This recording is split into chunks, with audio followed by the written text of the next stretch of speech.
Right? Yes. Okay.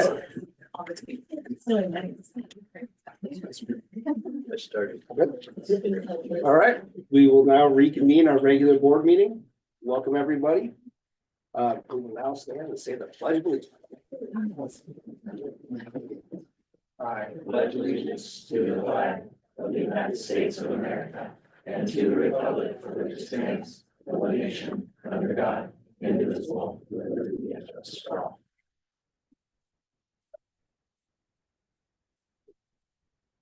Again, welcome, everybody. Packed house tonight, love it. Can I get a motion to adopt the agenda? I'll make a motion to adopt the agenda. And I will second. Okay, all those in favor? Aye. Aye. Aye. Can I please get a motion to adopt the consent agenda? I'll make a motion that we adopt the consent agenda. And I will second. All those in favor? Aye. Aye. All right, moving on, the middle school student recognition, looks like it's been postponed to April 30th. And then we will move on to public comment, which looks like there is nothing. So we will jump right into PLC presentations. Let's see who's up first. It is not loading. Music. Okay.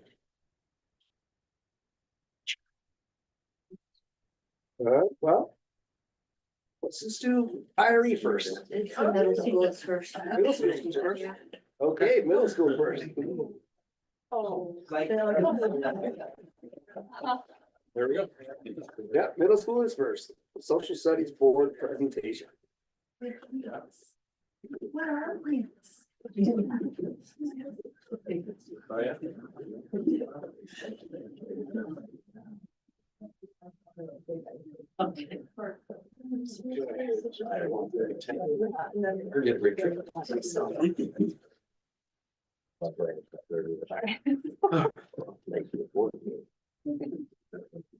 You guys ready for us?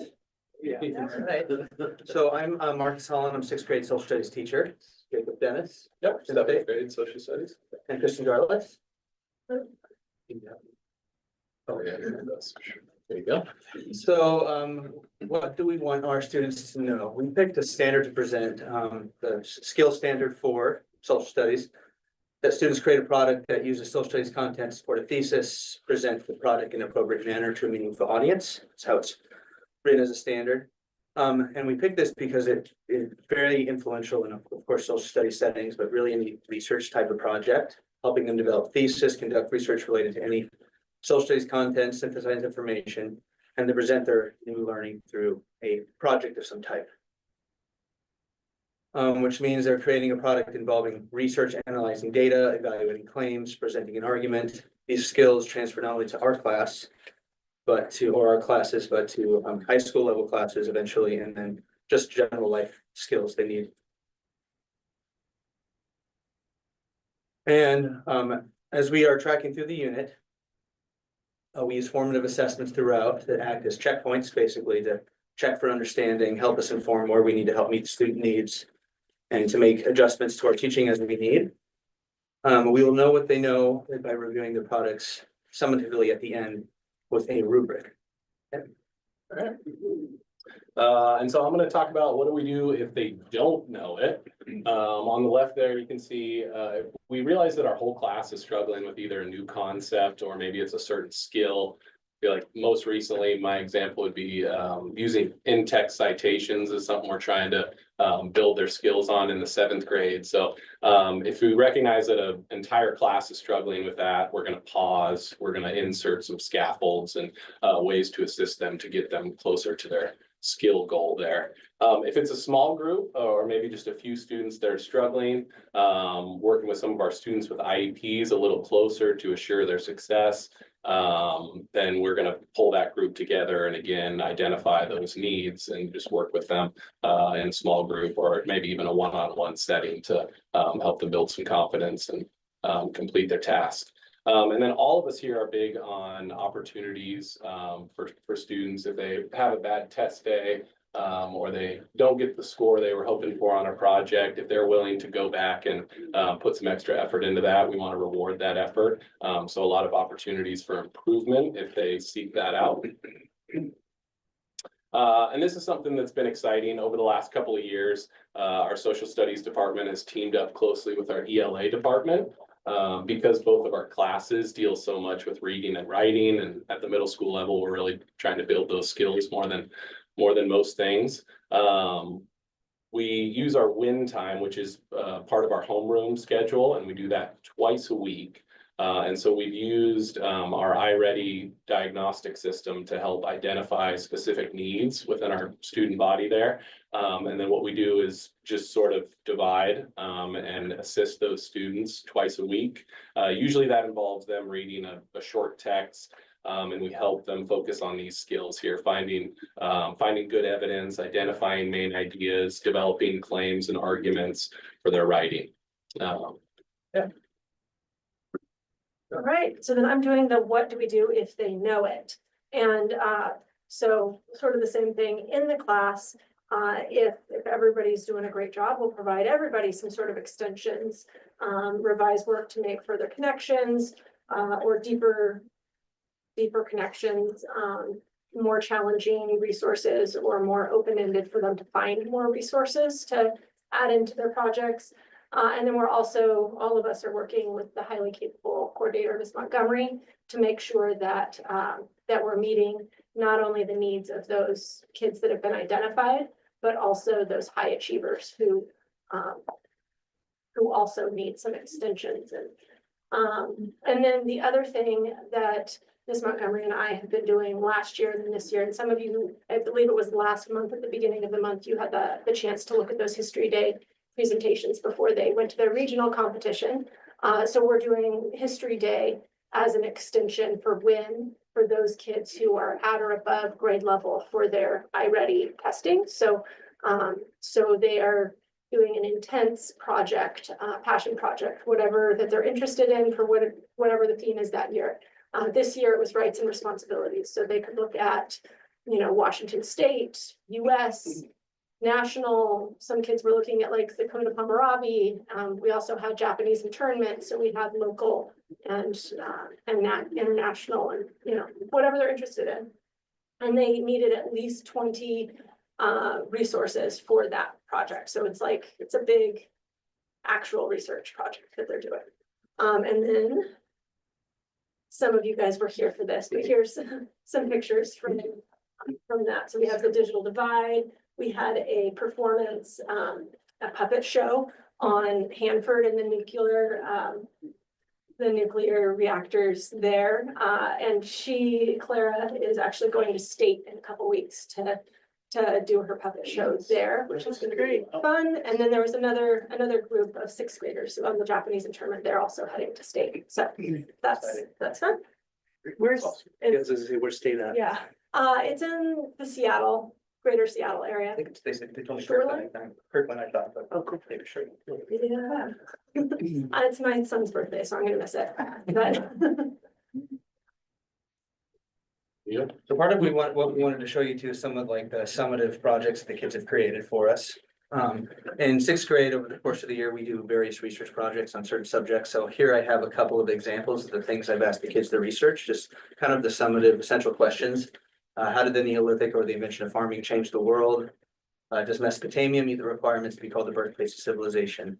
And would Egypt exist without the Nile? And as we go through that, there's kind of smaller sets of questions that kids need to research through to be able to, find answers to and then present through some type of product, some type of presentation. And these are just kind of examples. I'll read just a couple, like what is agriculture? Why is it important? What system of writing the Mesopotamians use, or just more specific. And for my projects, the kids are needing to follow a certain amount of steps. So research answers to the questions like the ones I just told you. Have the approval for me? Did they get past that step? And then create a presentation. And what I like to do is give them a choice in how they create their presentation. A lot of them are just going to choose, I'm going to do a slideshow and turn it in digitally. But I have a couple of examples here that kids did some hands-on things, booklets, A couple cool posters, kids get creative with their research. Every product is gonna be graded based off the same rubric, but you get some creativity there. And the kids seem to enjoy it. That's a lot of choice and it's a lot of work. And here's some examples of the pictures. And I also use some. Here, since we're at the middle school, I'm like, I'll just go in my classroom, and show you guys. So I brought them with me. Marcus, are you gonna hand them around? Yeah, I will. You want me to do it right now? Sure. This one's a little. Yeah. Sure. Set that one up over there. That's right down. I'll just open this one. This is one we just turned in on ancient Greece, so. I know. She did a great job. You guys see it okay? Yeah.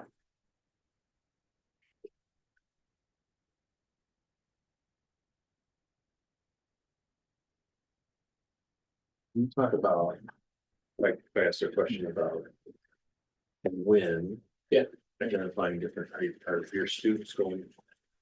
Like, are you working on something to help all the students, they all come to you and sharing students or? So we've been identifying students through the ELA, through the iReady ELA, what is it, reading test? And they've been divided into groups. So if they're like 3 or more grade levels below, or 2 grade levels below, or 1 grade level below, and that program, you can sort of see some areas of need. And so the ELA team, we're working really closely with them, and they have sort of, at least for 8th grade, they will put the kids in my group and we're doing the same lessons. So we have 2 small groups that are working on the same lesson when we're doing that. And I was doing that 2 weeks of iReady and then with those remedial groups, and then 2 weeks with the history day. Nice. So switching that. Same with us, yeah. Okay. Usually groups are usually no bigger than 15. It's pretty targeted intervention and stuff like, can they identify informational text? Things like that. Great, thank you. And the 20 sources we had to find, is that like books or movies? What? Most of those were online sources. I wish that I had more time to devote to this. Yeah. If I did, I would have made a field trip. We would have gone to the Western Library. Maybe another year, maybe Miss Montgomery can find some time. I don't know, but most of them were online, or we would use the Whatcom County library system and with their own personal library cards, try to identify books that they could get.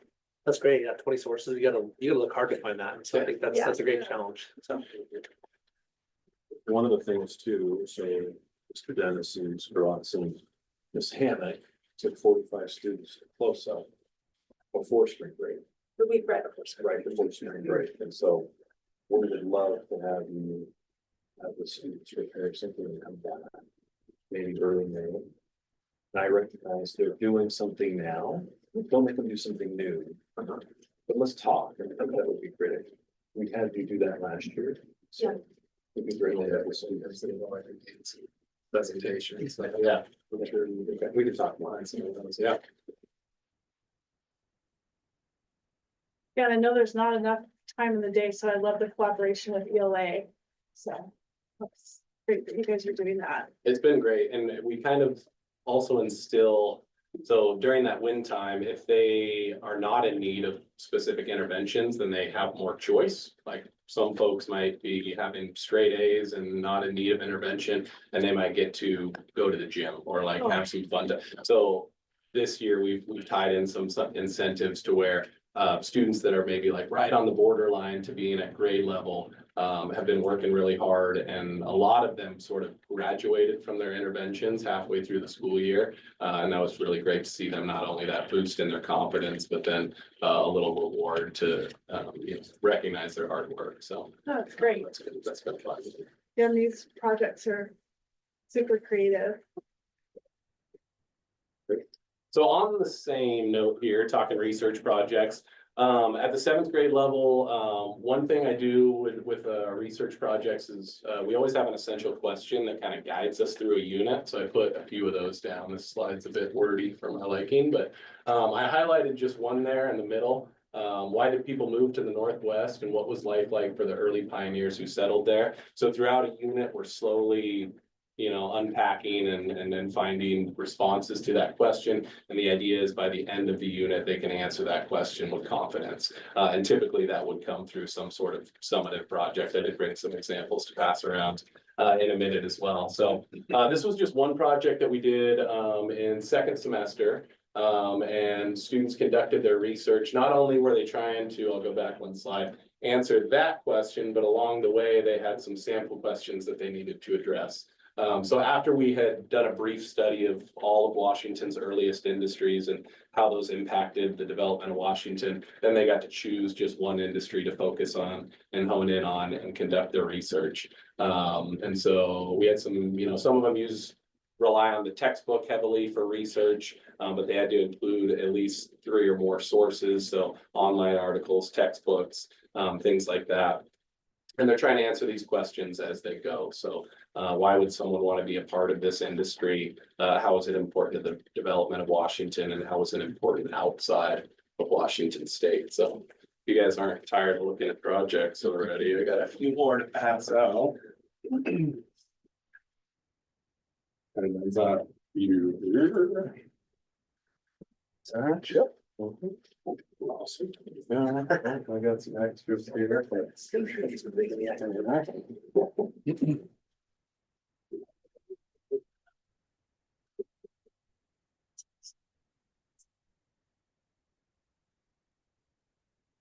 Oh, yeah, you probably figured it out by now, but that's a brochure assignment, so they're supposed to come up with a slogan and have a little fun while conducting their research on that.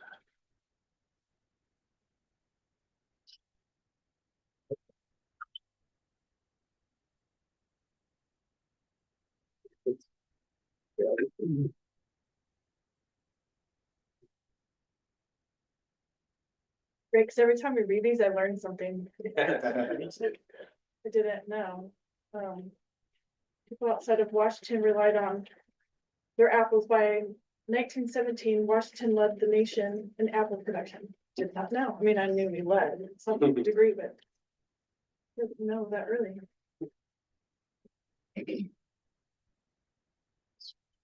And the handwriting's so nice. Yeah.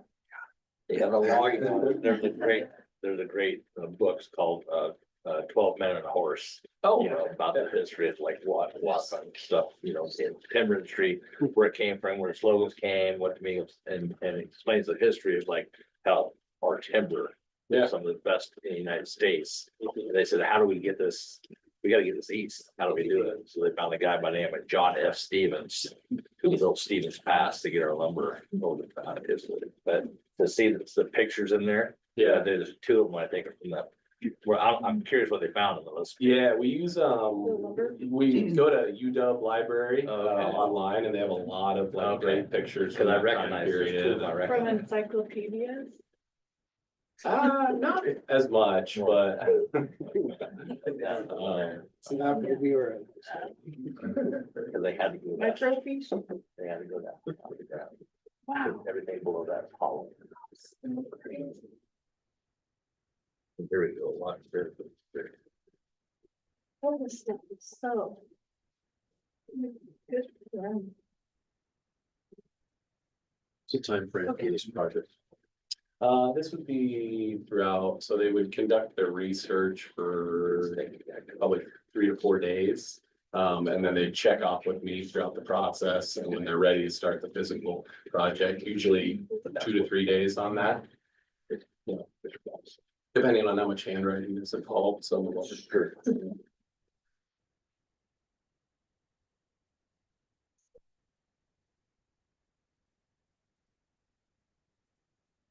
Oh, the kids got great penmanship.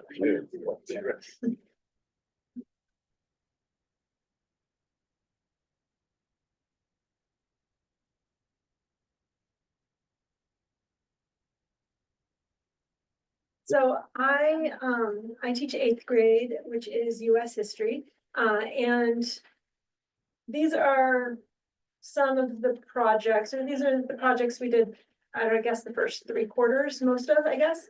They did a Bill of Rights informational flyer. They did American Ideals, Google Slides, and the class presentation as a group. They presented to a group. They did an Indigenous or settler perspective for a movie poster with some reviews, and they can do like a storyboard to go along with that. We did a westward expansion project, and they could choose to either write letters, create a video, write a children's book, or create a historic newspaper. And that's where I have some pictures on the next slide for this, or then the most recent we did was the Reform Movement brochure, and knowing that Jacob does this brochure project, I modeled it off of that so that they could use some of those skills and, Cause they'd already probably done it last year. yes, That was great. exactly. So we did a slogan and they knew what a slogan was, and, you know, so I try to capitalize on that if I can. So for me, similar to what you've already heard, we use the materials from the class, so we spend, you know, the majority of the unit, we are learning things and we are analyzing primary sources and we're reading about whatever topic in history. I have found several topics where you can sort of like find multiple perspectives and try to bring that in and have kids understand that, you know, there's lots of perspectives in our country. And, you know, Andrew Jackson was doing something great for our country, but also the indigenous people validly had, you know, a lot of pain caused to them because of that. So we read through these sources and then when they come to creating the project, I want them to use some of our classroom resources. They can use the textbook and then additional sources as well. And sometimes the additional sources is more of a extension and sometimes it's part of the required. They use several class periods to research and create their project. And I'm constantly going around and checking in with kids and making sure that what they're doing, they're on topic, they're doing what they're supposed to be doing. If I see that it's maybe too much, maybe, you know, maybe they don't do all of the questions, maybe they just do some of it. And if they need more extension, try to make sure that they are doing that. And then I also try to make sure that there is an opportunity for them to share their projects with their classmates. So they have a real audience. So if we're doing movie posters, I'll put the posters up around the classroom. And usually I'll have like the students need to look at each other's and give them 2 stars and a wish. So 2 positive things and one place they could see for improvement on, you know, if it's a brochure, they probably just do a couple of them. But that way they can, you know, learn what their classmates have done, and hopefully a little extra incentive to make sure they create an amazing project that they're proud of. Yeah. And there's a couple projects. So the Cherokee Phoenix was a group or 2 people did that project. So we can see they have several articles on different things. Then I have a children's book. That was A Long Way from Home about the Trail of Tears. And then the letters up there were, that was the Alamo. So there were from the Mexican-American War, people writing back and forth with different perspectives on that. And they got into, you know, making them look old timey and tea staining and wax stamps and stuff. Great. Very cool. Oh, must be. Okay. Great. Thank you for having. Yeah, thank you very Thank you. much. Awesome.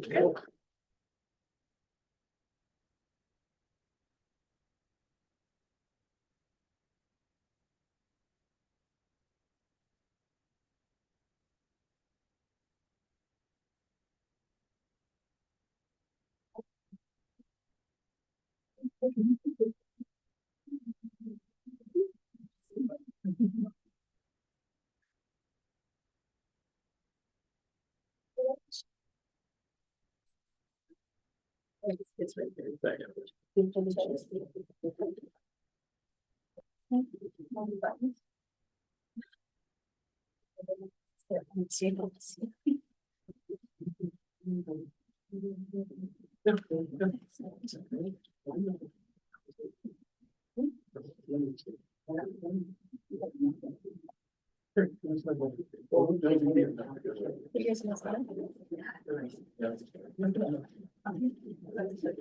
As you can see, we've got a big team with us today. We're still video.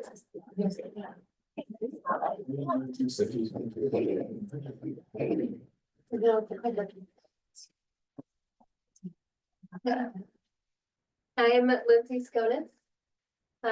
We've got Shalane Hawley, Heather Berkompis, Madison McCarthy, Lisa Buckley, and then we're joined by two amazing fifth grade students, PK and Emma. And we are the fifth grade team at IRE. There's been some changes. There we go. There's been some changes this year to the fifth grade team. I began the year as a lead replacement for Madison McCarthy, and now I'm ending as a lead replacement for Kennedy Johnson. And then Heather's going to be leaving soon. Her student teacher Miriam will be covering for her. So we've seen a lot of different faces, and we've had a great, lovely team this year. So our goal is understanding decimal place value and operations. So we've got some standards there: reading, writing, comparing decimals to thousands, using place value understanding to round decimals to any place, adding, subtracting, multiplying, dividing decimals to the hundreds. And we did lots of things over the year, but focus on. So then we have some student quotes. And so Emma, do you might be able to read which one yours is? If you want to just talk about what you were learning and why it was important. Do you remember what you said? That's one of the examples. Tiny.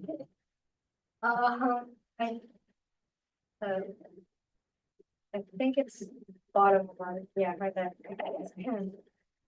Decimals, dividing and multiplying and adding and subtracting, everything with decimals. We can use it in the future for job applications and random stuff in life you might not expect.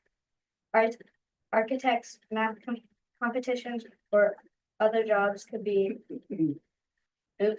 cashier, lawyer, manager, real estate agent, or something that involves codes like software. Yes, we just interviewed some kids, and that's what Emma said was why we were learning that, why that was important. Kids talked about needing to know decimals in jobs and money, and so it's really there. Very cool. So that was the overall learning of the unit that we were teaching them. For moving on to how will we know students understand the content that we were teaching them in the core instruction. So you now know that they were learning about decimals. The next 3 slides are going to show you an overview of the data that we collected after students took an online quiz or 3 online quizzes, and how they performed on those quizzes. Each of these quizzes come after about, I want to say 5 to 7 lessons. So after 5 to 7 lessons, this is what we see. And from this data, we are able to, as a whole 5th grade team, decipher how many students are getting the content. So on this slide, you can see that 70% of the students are meeting grade level standard on the decimal learning for topic A. The yellow is the percentage of students who are working towards grade level, but not quite there yet. And then the percentage in orange and red are students who are still struggling with the content. And you can go ahead and click through the next slides. So this would be topic B quiz and topic C quiz. We had one more topic quiz after this.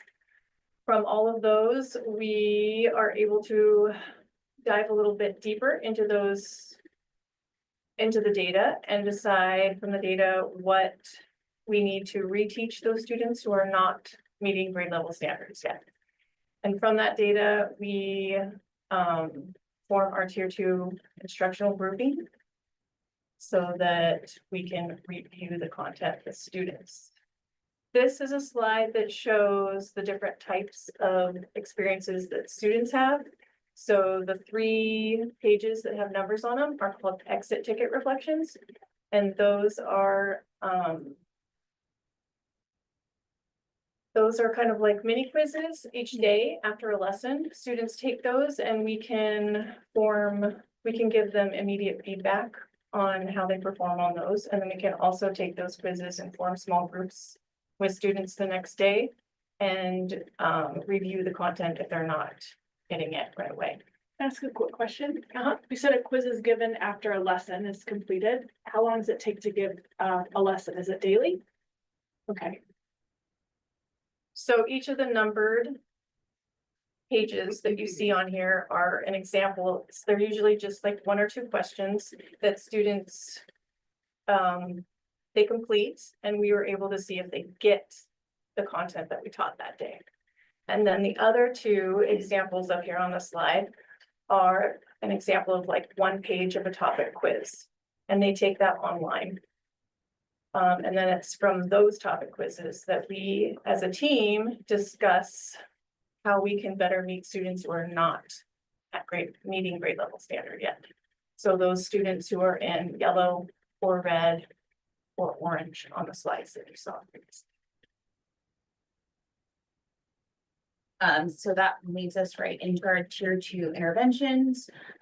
We typically take our topic quiz data and determine those areas that students need additional support. Typically, we've tried to support these students in really small targeted groups on really specific parts of the standard. However, if we go to the next slide, we kind of saw on our topic C quiz that we were kind of seeing that we needed whole class intervention and reteaching. We narrowed it down to like the really essential material of the unit. And we did a week of really intensive reteaching. But we kind of found that our data still was not reflecting as much proficiency as we had hoped. So you can see on this, we had 40% of students achieved 80% or above on the post test. And we still had 43% of students achieving less than 50% on their post assessment.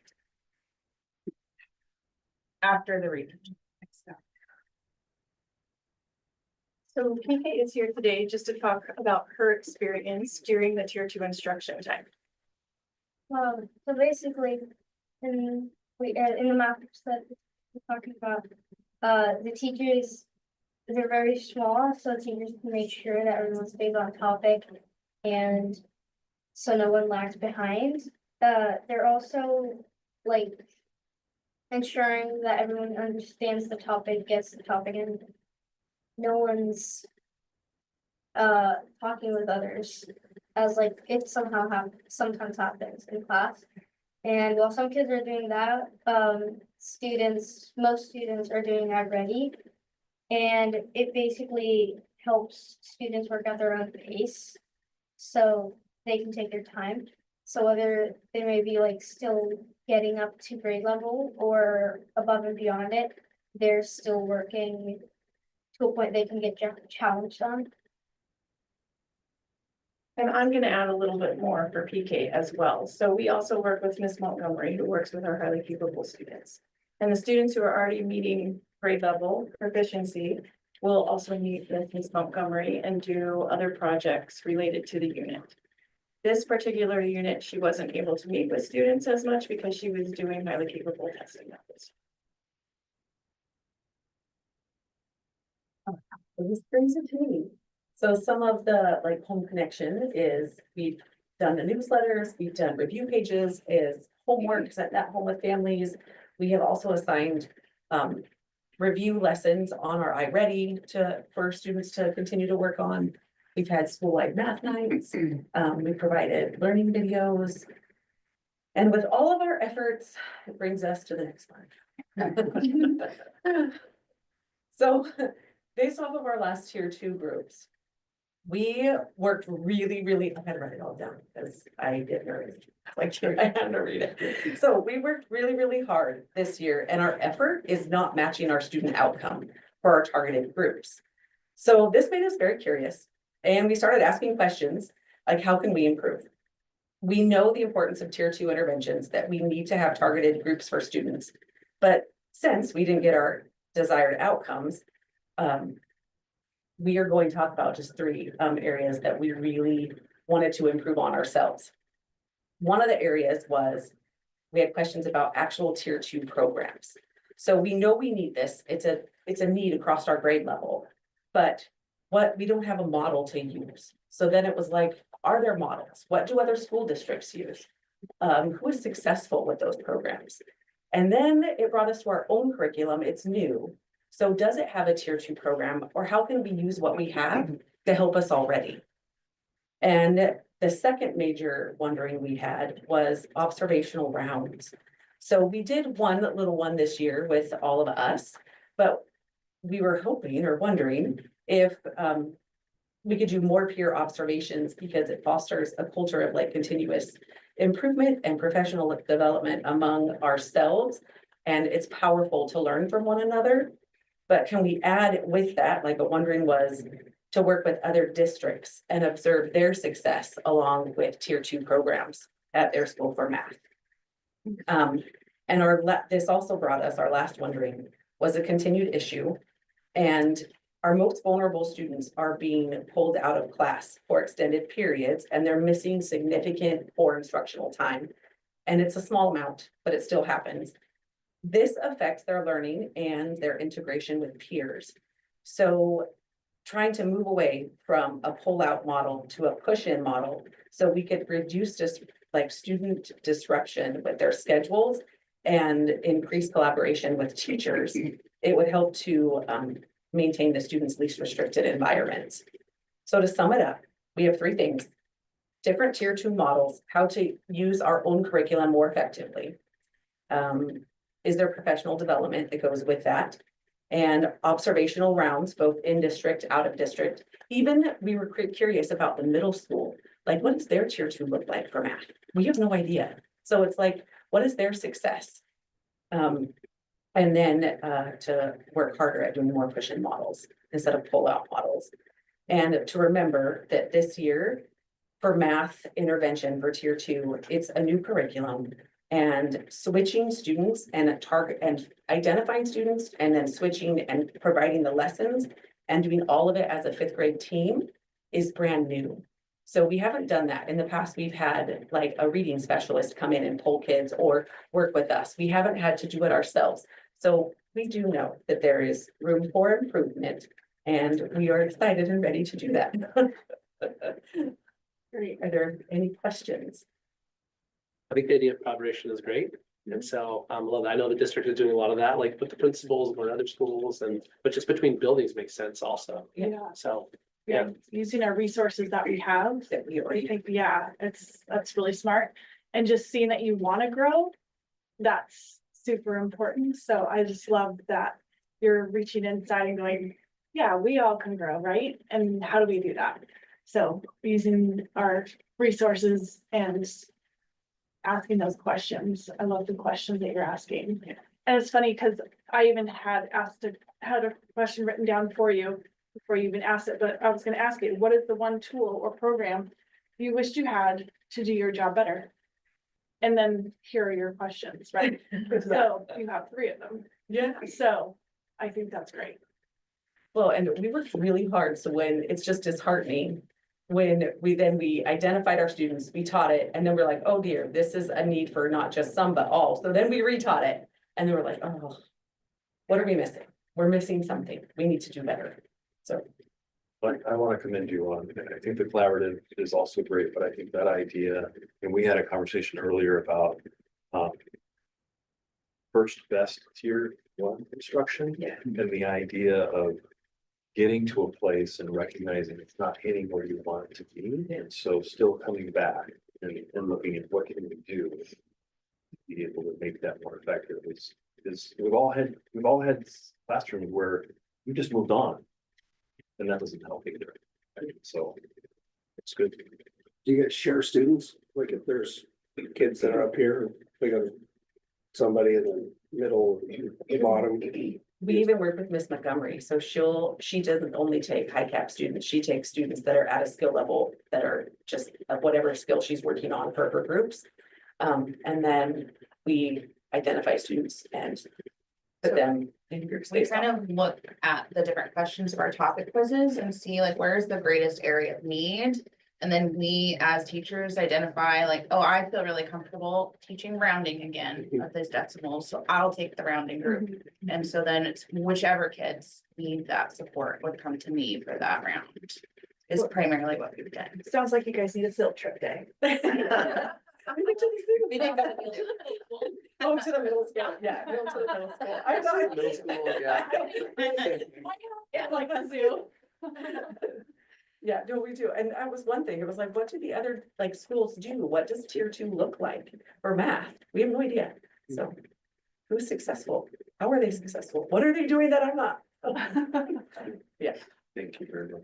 But I know Matt Thank had you, Miss Buckley, and Breck has you this year, and so I got one more coming through, so maybe we'll get one of you, all y'all, but this is a great group, so keep on doing what you're doing, you guys are amazing. Oh, and I did want to say, my favorite slide was your guys' feedback, and you're so brave for speaking. So Yes. thanks for coming. That's so great. Because I think as adults, we think we know what we're teaching and how we use how it's applied. But to hear your feedback, how you perceive it's going to be applied later in life is so important. So good job. Good job. I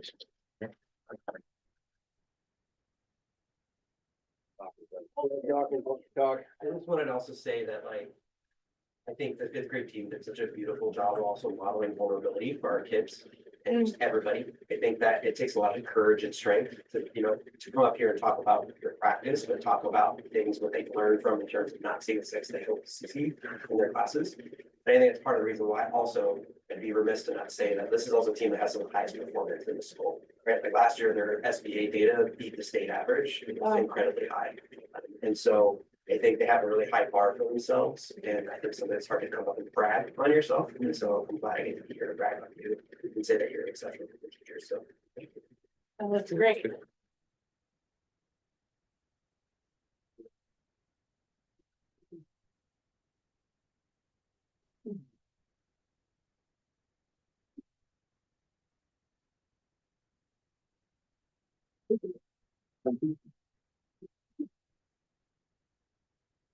I'm Dave Brandon, and I'm one of the math teachers. We'll see myself. I'm one of the 4 math teachers at the high school. I teach algebra, I have 3 sections of algebra, a section of pre-calc, and I'm also the team lead for the freshman success team. So I just from the get-go, I think you'll see something different here. I remember somebody saying that PLC is not addition to the work, it is the work.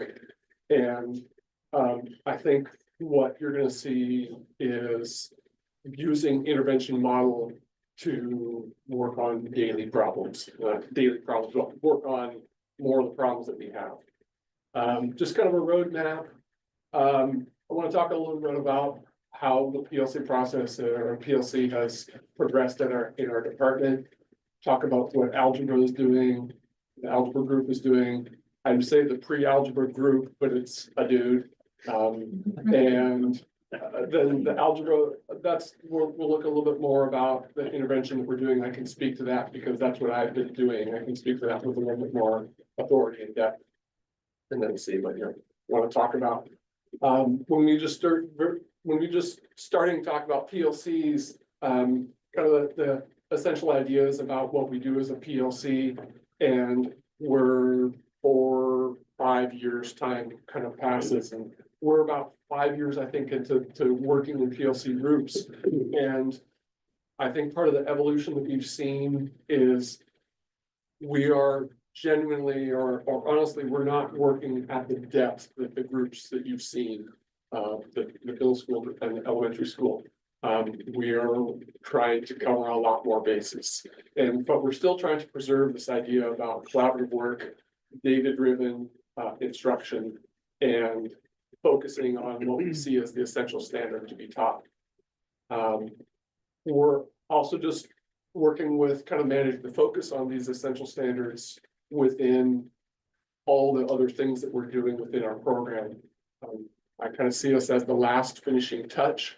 All these things that students have to have, we kind of need to fill the gaps before they're graduating. So I would say that we have to have much more broader focus, a broader look at what we're doing with our students than individual standards. A big portion of a challenge that we're working with in our PLCs is we're finding that the cohorts of students and the cohorts of how the programs are working are very dynamic. And so part of what we're doing in our PLCs is adjusting who does what in what courses. So The geometry group's basically working on a catch-up in algebra. The last 2 years, we have found that we have just not been able to get through the core content of algebra. And so the geometry teachers and the algebra teachers have kind of got together and said, what is it that you did not cover in algebra? What do we need to do? And so they have this Fun Friday algebra. I'm not sure how well that goes over. At least they've got a good name for it. We identified, I can't tell you the topics right off the top of my head, but we identified about 8 overarching topics that just really did not get covered in algebra last year. And the geometry teachers picked that up. And they're using the same instructional model of doing some baseline instruction, doing assessment with those students, and then pulling people in for T3. And I can't give you data on how well that's worked for them. But I do know that at least we've had these students that could see this material. And I can say that some of the students I have in my pre-calc class have been through that, and they're doing okay. They know what they're talking about when it comes to factoring. And the main thing they've missed was quadratics. It's the last 2 units of the algebra.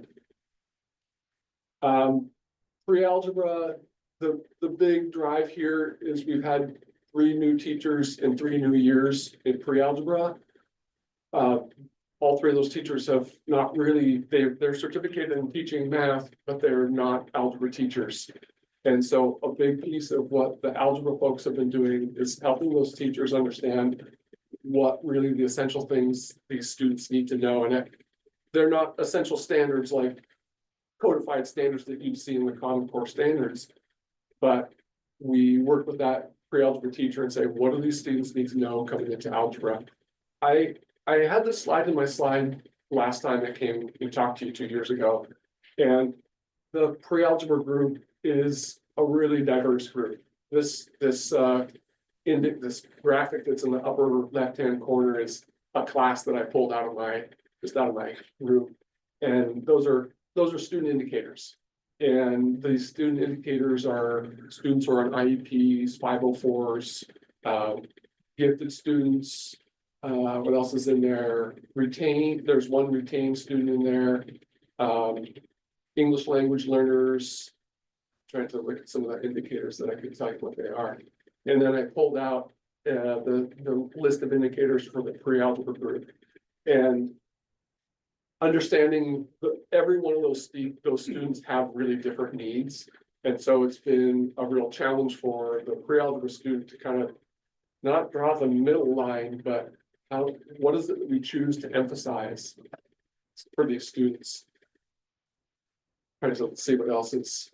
And then just like a curricular package, we really didn't have a curricular package. So a lot of our PLC time has been used helping this teacher kind of identify what good material for the different topics they're going to be teaching. It's not 4 questions PLC work. I'm going to say that to you right now. But we've tried to retain this model of collaborative work, identifying what students need to know, and then instructional cycle that's based on instruction, assessment, and re-instruction. For me and for the other algebra teacher, what I'm going to talk to you about is not grade level standard. And so it's a little bit odd coming in front of the board and talking about our PLC group is working on not grade level standard. But last year it became really evident that solving equations was a barrier to a good portion of my algebra students. And it really just does not make sense to me to provide instruction to them that they really can't access because they don't have these pre-existing skills. And so I kind of gave an example of some algebra, 3 clumps that we focused on for students. 1-step undo solving. That's kind of the idea about working backwards with operations. Multi-step undo solving, where you work backwards in several operations, and then distribution and variables on both sides, where you use some of the concepts that are in 1-step and multi-step solving and apply to a more generic case where you're doing some of those operations with variables instead of numbers. This all leads to what I would just call solving in linear solving in algebra. And I kind of gave an example of on the over here on the right, that there's a lot of solving concepts built into this solving a system of equations that these three, I call them core skills, solving skills, that build upon those skills, and you kind of have to have those skills to work with what's on the right. So let me just take a look because I want to talk about. So what the strategy was basically this idea about in-class instruction on those skills for the whole school, for the whole class, and then diagnostic assessments, pulling cohorts out and providing reassessment or re-instruction on those, and then doing assessment and seeing if they've kind of met the mark. How well have they met the mark? Good enough to keep going. If we could stop and reteach that, we'd love to, but it's not grade level standard. But it's something that they have to keep going. So the level of instruction and the level of assessment is there, but it's not maybe what we would do with the grade level topics. When are we getting to grade level standard? But that's regular class instruction. This is basically run in parallel to class. And Supporting as a. yeah, I would say that some of it's supported by just what is built into the grade level content that's requires those solving skills.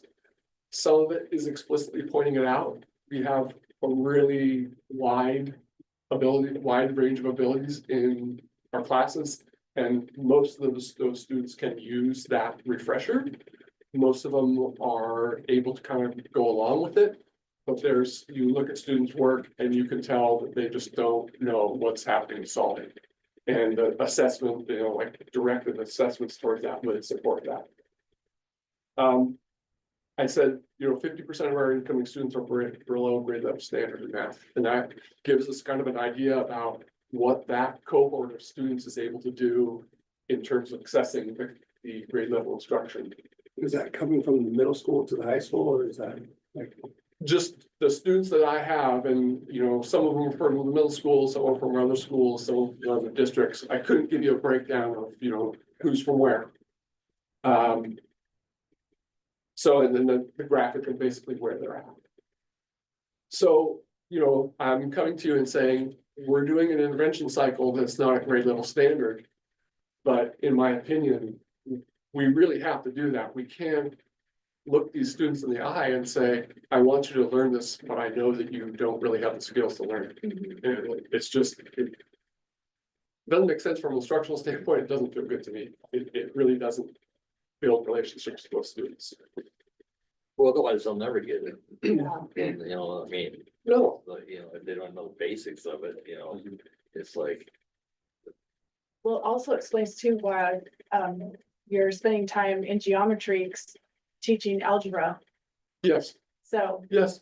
No, this solving is a really core skill. I would say that probably half the things that we ask students to do in a math class has some sort of, here's an equation, tell me what numbers make that equation true. And if you don't have that, it's really tough.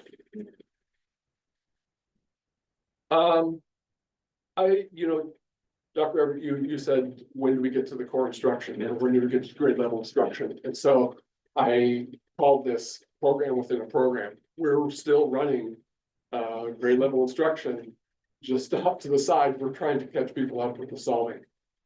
That's why I asked. Yeah. I want to make sure we come back to what you're doing to support, right? That's what you're describing.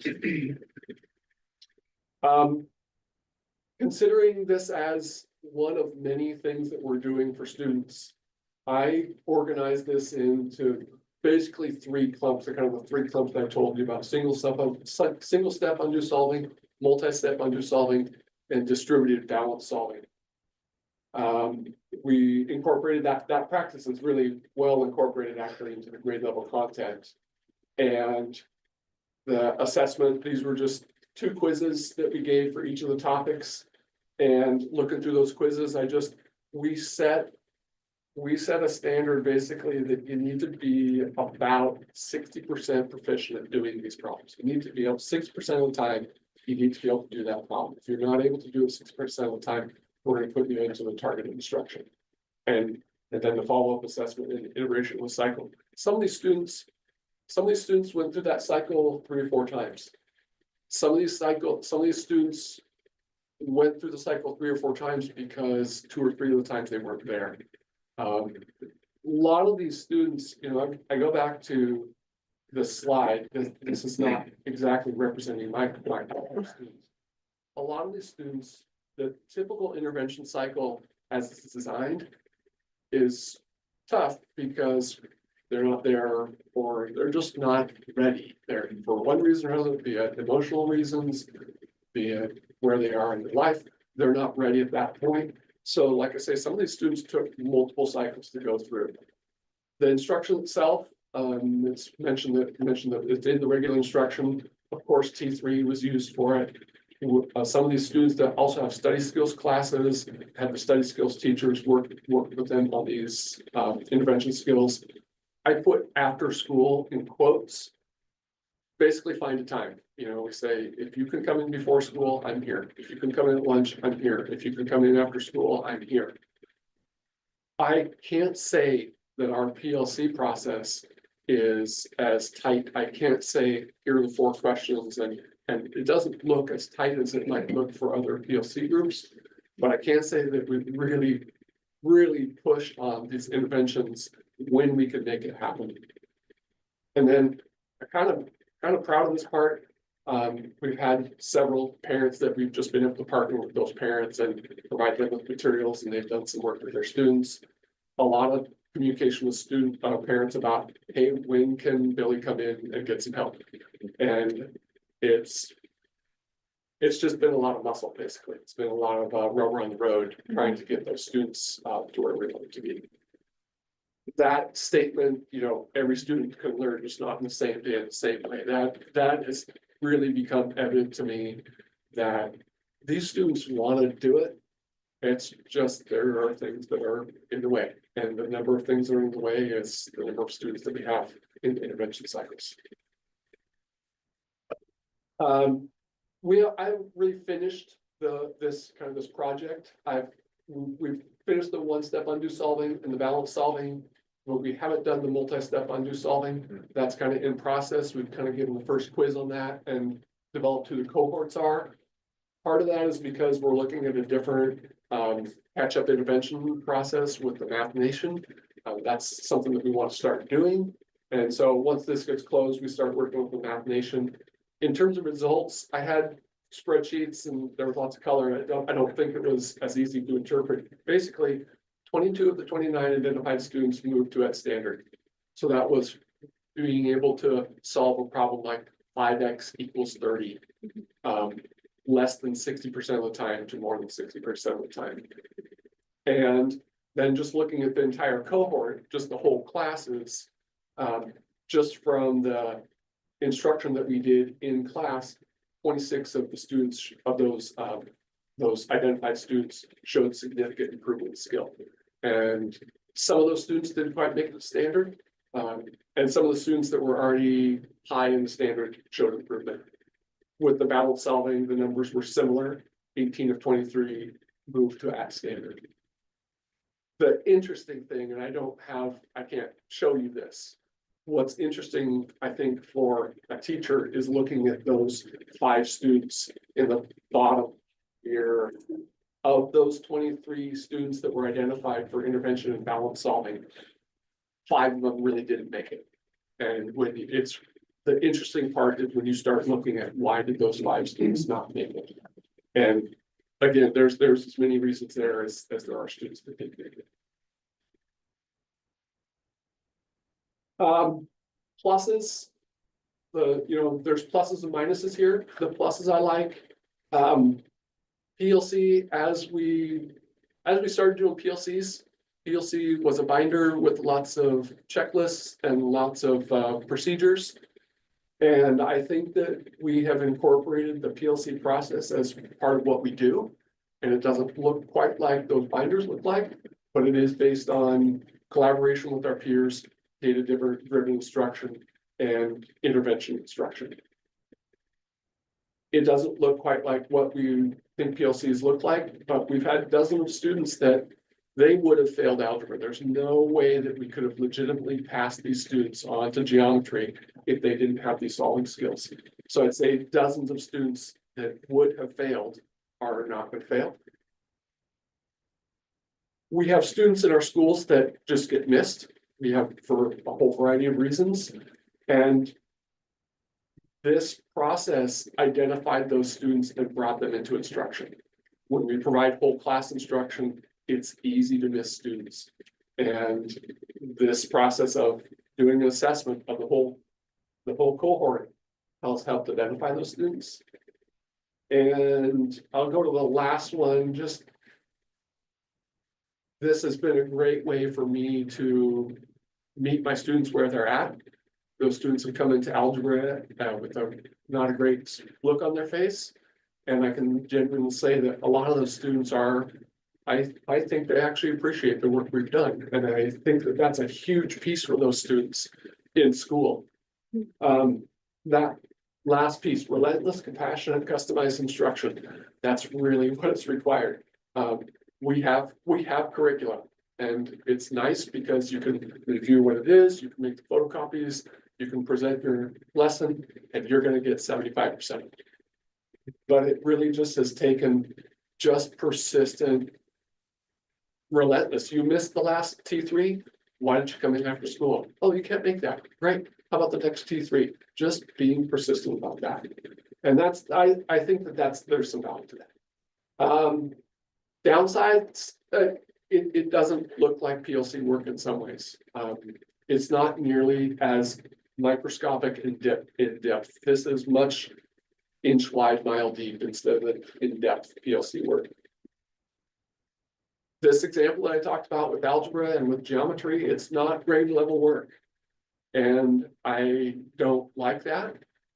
But I think as a professional, I think I can justify saying, here's a skill that my students don't have. I have to teach them that. Before we can move on or before they can really access the grade level content, they need to know that. Data and its lies. The data really doesn't present what's happened here. I really do believe that the most value that's come out of this intervention process is this last piece. Those students that have been chronically left behind, and not by ill intent and not even necessarily by someone's mistake. You move schools, you're in a different school, you kind of are behind. You skipped the grade, you didn't do well in 8th grade algebra. Those students are really easy to leave behind, and I think the hugest piece of this is that it's brought those people into the instruction. It's demonstrated that we won't give up on them. I think that's a huge piece. Something I don't particularly like, and it kind of fits in with data and its lies, is the assessment pieces that we're doing. We're doing lots of fudging, but we have teachers do quizzes with a student. These are students that are in an algebra class that struggle writing letters. And so we have teachers sitting with that student doing those assessments. Is that a valid assessment that they can do that? I'm not sure. I would say that at least we've provided the instruction for them and we've tried to customize our instruction for them.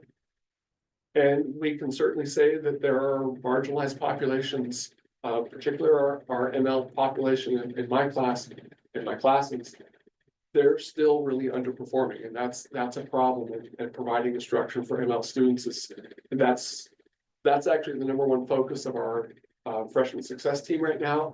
And that's also a project that we're working on with the ML para and the special ed teacher, this teacher pre-algebra. And I hope you have many questions for me. I would point to this as this doesn't look like PLC because it's not that in-depth, deep look at a single target. And I would recognize that and hope you have some questions about it. How many kids are typically having per class? Just, I've got 32, 22, and 20, is 26 or 28. You ask about class size, and I come back to this one, the 26, this is the 26 right here. And I'm not gonna be able to tell you numbers right off the top of my head, but I think I've got 5 students with IEPs, 4 students on a 504, and 3 ML students that are ML1 in that class of 26. That's a wild class. But you know what? It's actually one of my favorite classes because everyone in that class knows that we're all working hard on this. Yeah. I've also got a certificated special ed teacher he's not a co-teacher, but he's definitely working as a para plus. There's two paras that come in and out as they're able to. And I had the fortune of having a student teacher, a special ed student teacher in there for about a month. She just left and we miss her. So those are, the 32 is pretty big, but again, sort of ride the wave. The 22, that's the middle class, runs pretty smooth.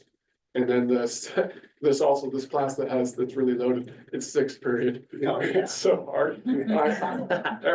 Every class begins with, hey, who needs snacks? We need sugar coffee. Yeah. It really, but like I say, I actually, when I first had that class, I was like, oh my gosh, this is gonna be really hard. It has been really hard, but it's a good class.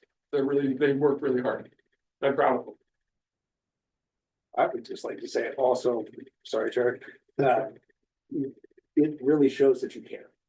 Like, this really shows how much you care about all these kids. Yeah. And I'm sure a lot of it, hopefully all of our teachers at the high school care as much as you do.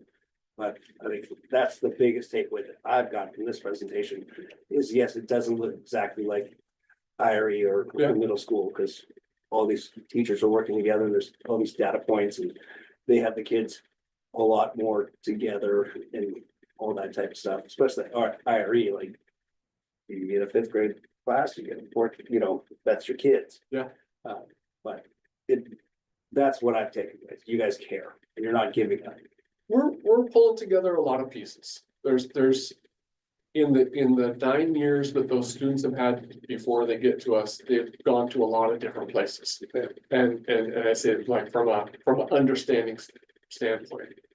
And we're really trying to pull a lot of different people together to a common place. Yeah, it's been a lot of hustle, but work smarter isn't really good enough. It's kind of work smarter and work harder. So thank you. I was just saying, don't say that. Seniors in algebra at this point? I have one senior. She's being retained. She's in the special ed program. She'll be retained, I think, for another year. She was in pre-algebra last year. She learned a lot in pre-algebra. I don't think we have the option to do pre-algebra again. We're really kind of teaching pre-algebra while we teach algebra to her. I have, I can't remember exactly. I think I have 2 juniors that are, I'm trying to put this in an appropriate way. They are students who are coming from school systems that are much less effective than ours. They're 11th graders that are learning algebra. And a huge part of that is that they're ML students, and we struggle to provide grade level instruction for ML students. Yeah. That's the straight up of it. I'm learning Poquito Espanol. I'm learning every little bits. Sumar, Diffidir, multiplicar? No, it's not multiplicar. I'm on the spot, so I can't tell you. But even those little bits like they were students that were in my undo solving. I had to learn those for undo solving. You have to know dividir and Yeah. multiplicar. Those are opposite of you. Apuesta. I think apuesta is opposite. It's not that I can tell them to do that. But they get it. It's that they see me like, this guy's trying to learn Spanish so he can teach me math. And that really pulls them in. Yeah. At least it helps pull them in. That I can imagine how those students feel being in a class that they really don't speak the language and their teacher doesn't speak their language. I can imagine that being very tough to maintain some focus and maintain some, okay, I can do this. And so I think those little bits helps bring those students in.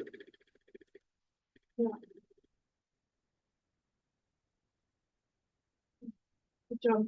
Thank you. I want to commend you on the relentlessness Wow. piece of it, Yes, and also a bit of vulnerability. It's gotta be difficult to come up here and say, follow the model, and we've invested a lot in the model, right? But I also am super interested in the long-term results. How do these students do as they continue to progress, right? And so those are things we can look at. that's a tough question because. Okay, I'm a truth teller. I'll say it like I see it. That's a tough question because we don't have good longitudinal data sets that are. We don't, I think with iReady. It was tough to look at iReady and really pull good aggregation out of iReady. With the SBAC testing, we get 4 levels. Well, we get some numbers out of it, but we don't really get content differentiated assessment out of the SBAC testing. Our testing, I mean, we're so good and all, but our testing is calibrated to us. And so we don't really have good longitudinal data about how these students are doing. I'm thinking more along the lines of contrasting students we lose Oh, versus what classes they take next, and if their successes they do. That's what we're curious about. Yeah. What their experiences are gonna be, right? I think Dave Schick. So it's never very great when you quote a statistic without, I think it's about. He tracked his pre-algebra students when he was teaching pre-algebra. I think that his number was about 50% graduation. And that's a tough number to chew on. Sorry to tell you that, that's a tough number that when we can say, we've identified a pool of students. And we know that they have a 50% graduation rate. But is that math? Don't know. We know we have gaps that we're Yeah. trying to close. That's Absolutely. that's our focus, right? Yes. And when you expand math to graduation, you bring in a lot more variables. Absolutely. I'm thinking along the vein of in math, how Yeah. successful are they able to progress? And I also think we need to remember that we're also where we are because that's where we are. Yes. So we'll continue to build on that. I also want to commend you for representing all that. Yeah, Thank you. Yeah, sure. yeah, Yeah, the bullet. Absolutely. I'm a truth teller, so I don't really mind standing up and saying, hey, this is where we're at and this is what we're trying to do. It's not all roses, but we're trying, I won't say pull the weeds, that's a bad analogy. It's not all roses, but we're trying to do the best we can. Thank you. Thank you so much. Yeah.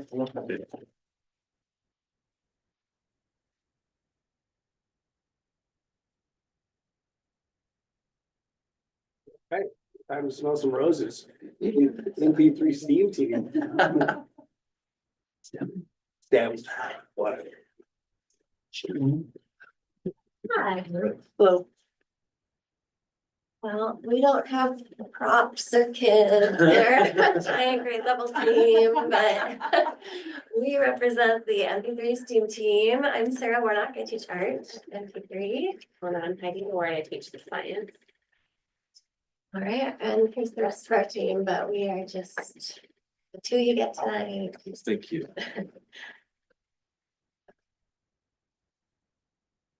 All right, so at our little school, no 2 teachers teach the same subject, but the one thing that we do have in common is our students. We share kids, and we chose a standard that we all share as well, which is speaking and listening. So that's been our school-wide focus this year. And with the help of Rebecca Kretzik, we created a data tracking sheet that includes 4 speaking and listening skills that we broke down to do 1 each quarter. Felt like that was a doable thing. And so the first one.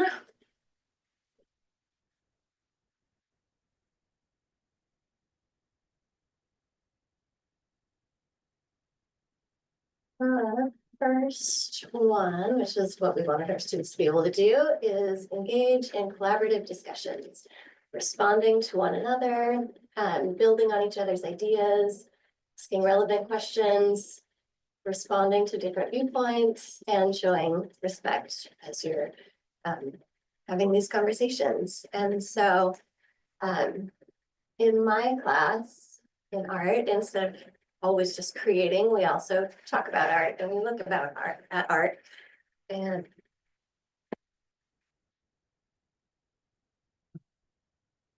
so I have what I call Masterpiece Monday, where we're discussing various artworks that are exposing students to artists from the past, present, across cultures, across countries.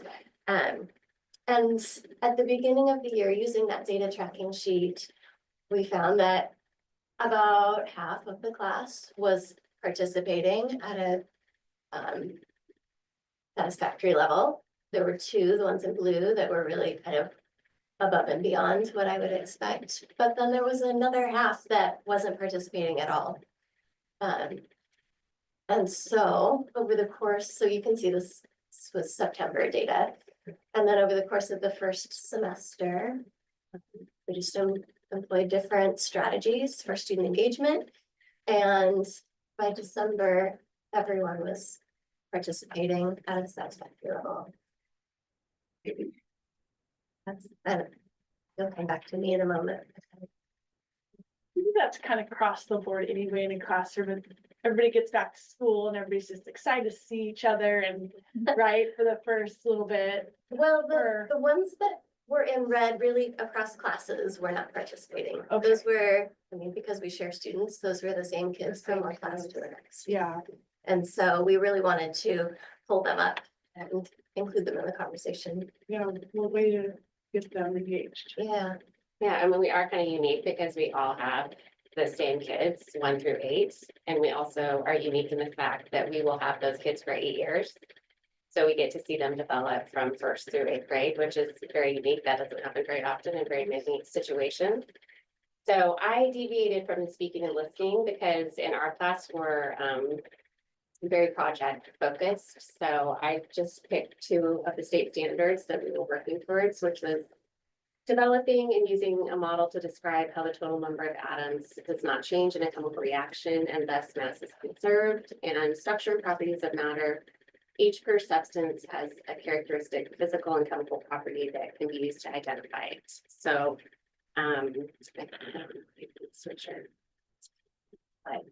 so I gave how I assessed their knowledge. I gave a pre-test with only prior knowledge, no instruction at all, and that was the first score.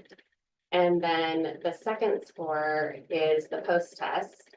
And we have 1 student, the percentage of improvement was 3 to 54%. There's 1 0. That's a non-performing student, and her mother is aware that she is non-performing. She's significantly below grade level. This was a 7th grade class.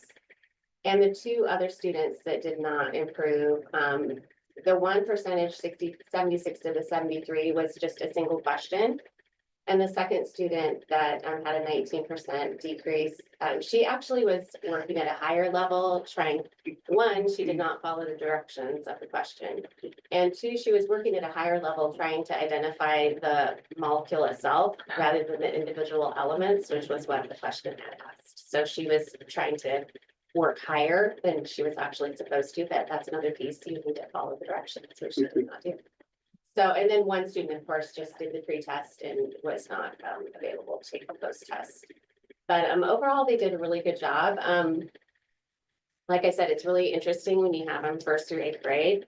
You kind of, you can have a student in maybe 1st and 2nd grade that's I would say maybe lower performing. But then suddenly they come back in third grade and they're at grade level.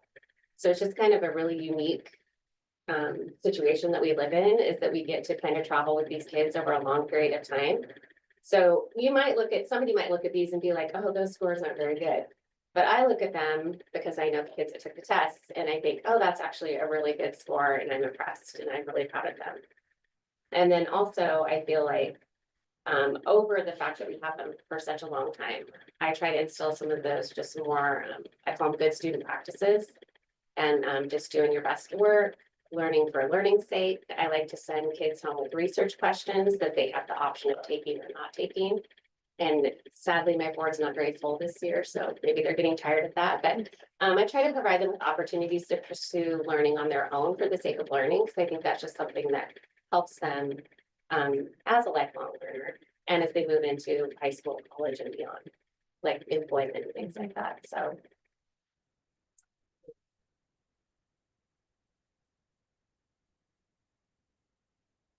Some of these strategies that we worked on as a whole team, and probably school-wide as well.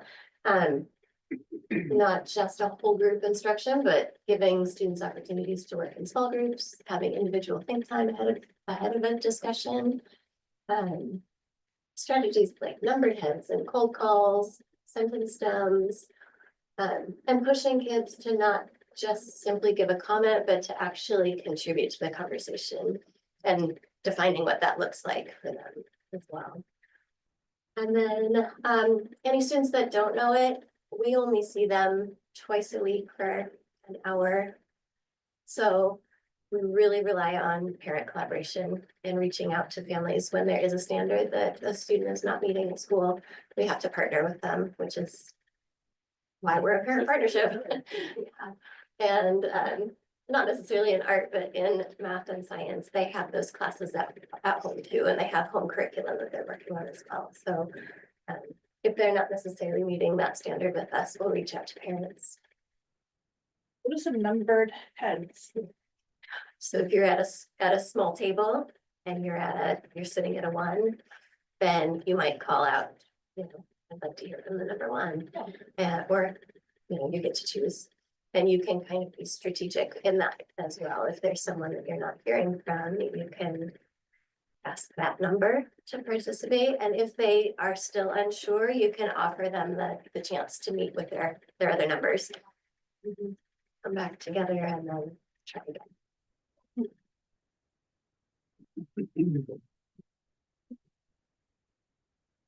I mean, I require my kids take all their work home because I was an MP3 parent and I didn't know what was happening there. So I was like, what are you doing? So they try to slip it in the recycling and I'm like, you have to take it home. That's like my requirement because I want their parents to see what we're doing so they can kind of build on that or discuss it at home as well, since they are their primary instructor.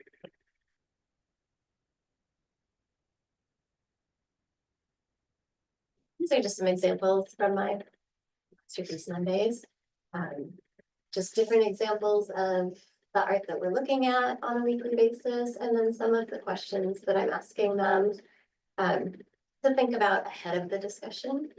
So the examples that I pulled were from some of my lowest and highest performers, just to highlight that the students that were in the red that weren't raising their hands at all to share anything really had some excellent ideas to share. And then through some of these strategies, we're able to get their ideas out there. And then one of the highest performing in the middle column, number 2 things I like about this artwork, how detailed it is, and I can't wrap my mind around it. So I felt like even my highest performing student has some kind of challenge in this activity.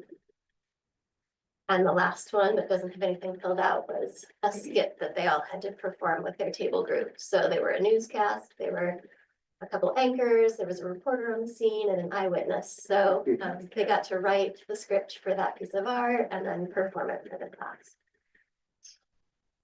So just examples of how they were all able to meet standard by the end of the semester.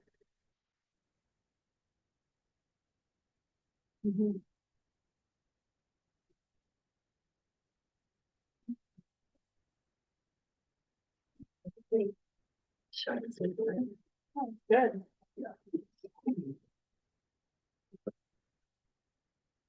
I mean, relying, the communication portion that you guys have to deal with the parents, it's probably a lot of work and it's commendable. I think it's pretty awesome what you guys do. All the feedback that I've gotten about MP3 is it's a really fun place to go and be, and you guys are all great. So it's gotta take a lot of work than, you know, just teaching the kids all day, every day. So it was pretty awesome. Thank you. Yeah, nice job. Thank you. Thank you.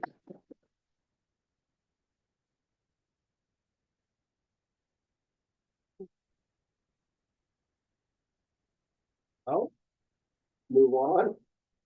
To some Meridian Middle School reports. There we go. Thank you. Thank you. Bye. Talk to us in our lives. One of the great things about going towards the end, everybody hopes that you have a short presentation. Just kidding. I got 48 slides to go. Let's see, all right. Down here, there's a clicker. Clicker, okay. Well, looky there. Fantastic. All right. Okay, here we go, whether you're ready or not. Want to be able to share some of the things that we've been working on and thinking about this year as we started the year and 3/4 of the way through now. So there should be some common themes that you see as we go through this. So here's currently what our numbers are. We're at 352. We're down just a little bit. Since I've been here, we've kind of done the roller coaster, a little bit up, a little bit down. 22 gen ed teachers. We've got 2 that are part-time, so really one FTE. 3 special ed and 8 paras that are associated with different funding and supporting different groups of students. Here's our breakdown of our students. We've got students that are identified in ELL, about 17%. 30% are low income. That's probably a little bit lower maybe than what's happened in the past, but anyway, that's what that number is according to OSPI. And then down at the bottom, if you look at students with disabilities in 504, so you think of students that we're providing accommodations, modifications, things like that. So the work that our teachers are doing with students in those areas. Thinking if we start to kind of group some of the things that we've done here based on the strategic plan, thinking about belonging. 2 things that we wanted to start, 2 classes that we wanted to kind of implement this year as a leadership class and ASB, and really trying to get the students involved in the school and part of that. Creating that culture of belonging. So we will go, see if I can do this. Todd, can I ask you how the kids feel about?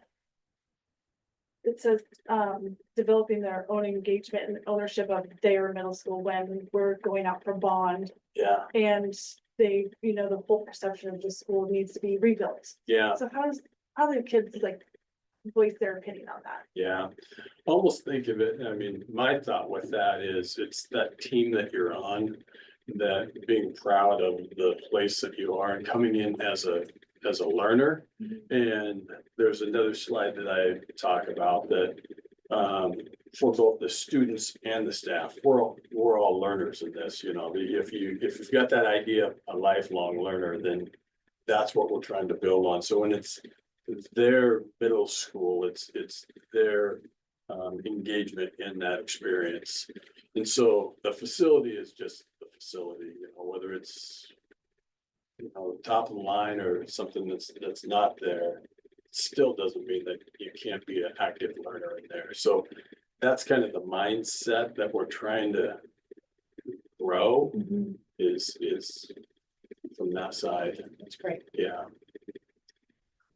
Oh, okay, Joe. Here. Uh-oh, Yeah, mine's going good. It should be legit. did I break it already? So, as we get the TN in, our leadership class puts this little, Trojan News Network together. And, it allows them to be able to share some things that are going on. Two things, look at the Meridian mindsets that come up, and then also look at, see if you can, see the connection between the camaraderie and the relationship between students and teachers.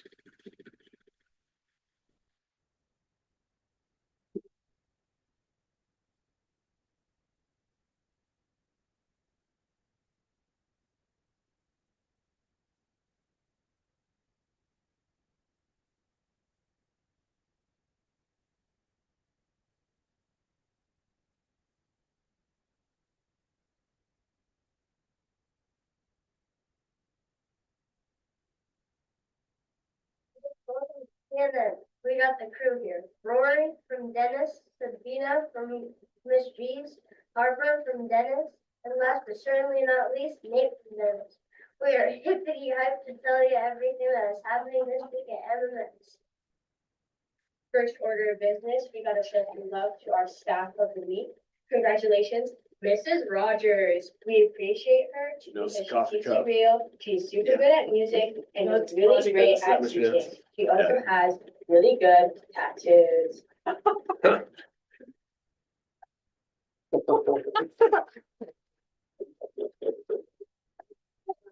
Spring break is coming up next week. Make sure to go enjoy the fresh air with friends and family. Now, the moment you've all been waiting for.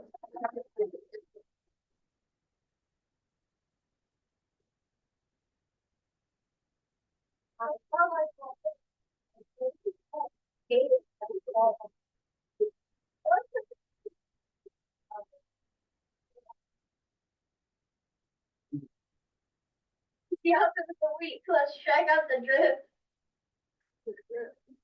Please welcome to the screen, Miss Becca. You slay, queen.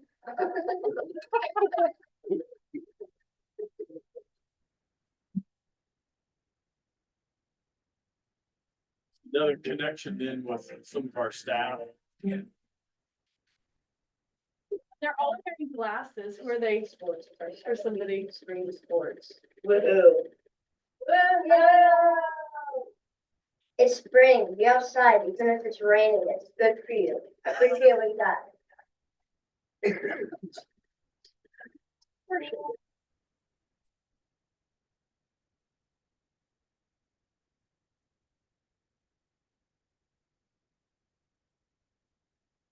Okay. So Joe, how do I get back? Escape. So you can see that it kind of goes through, and then it's able to highlight, you know, some of the student activities and things like that. But again, thinking about that relationship and the connection with students, staff, and all kind of being here together and creating that sense of belonging. Communication, here are some of the ways that we attempt to reach out to parents through the conferences, starting out at the beginning of the year, our welcome back night. You know, when everybody's back and it's so exciting, everybody gets to see what kind of new sneakers that they got on, and so that's always fun. Fall conferences, being able to collect some of that feedback from the parents and on how we can best support students, and we've changed that a couple of years ago, where these conferences, instead of kind of being partway into the school year and talking about the kind of the academic performance, backing them up and really asking the parents and the students, hey, what do you need to be, what do we need to do to be successful here? So thinking about that. Parent Square is obviously a great tool, ML Family Night, our CE survey.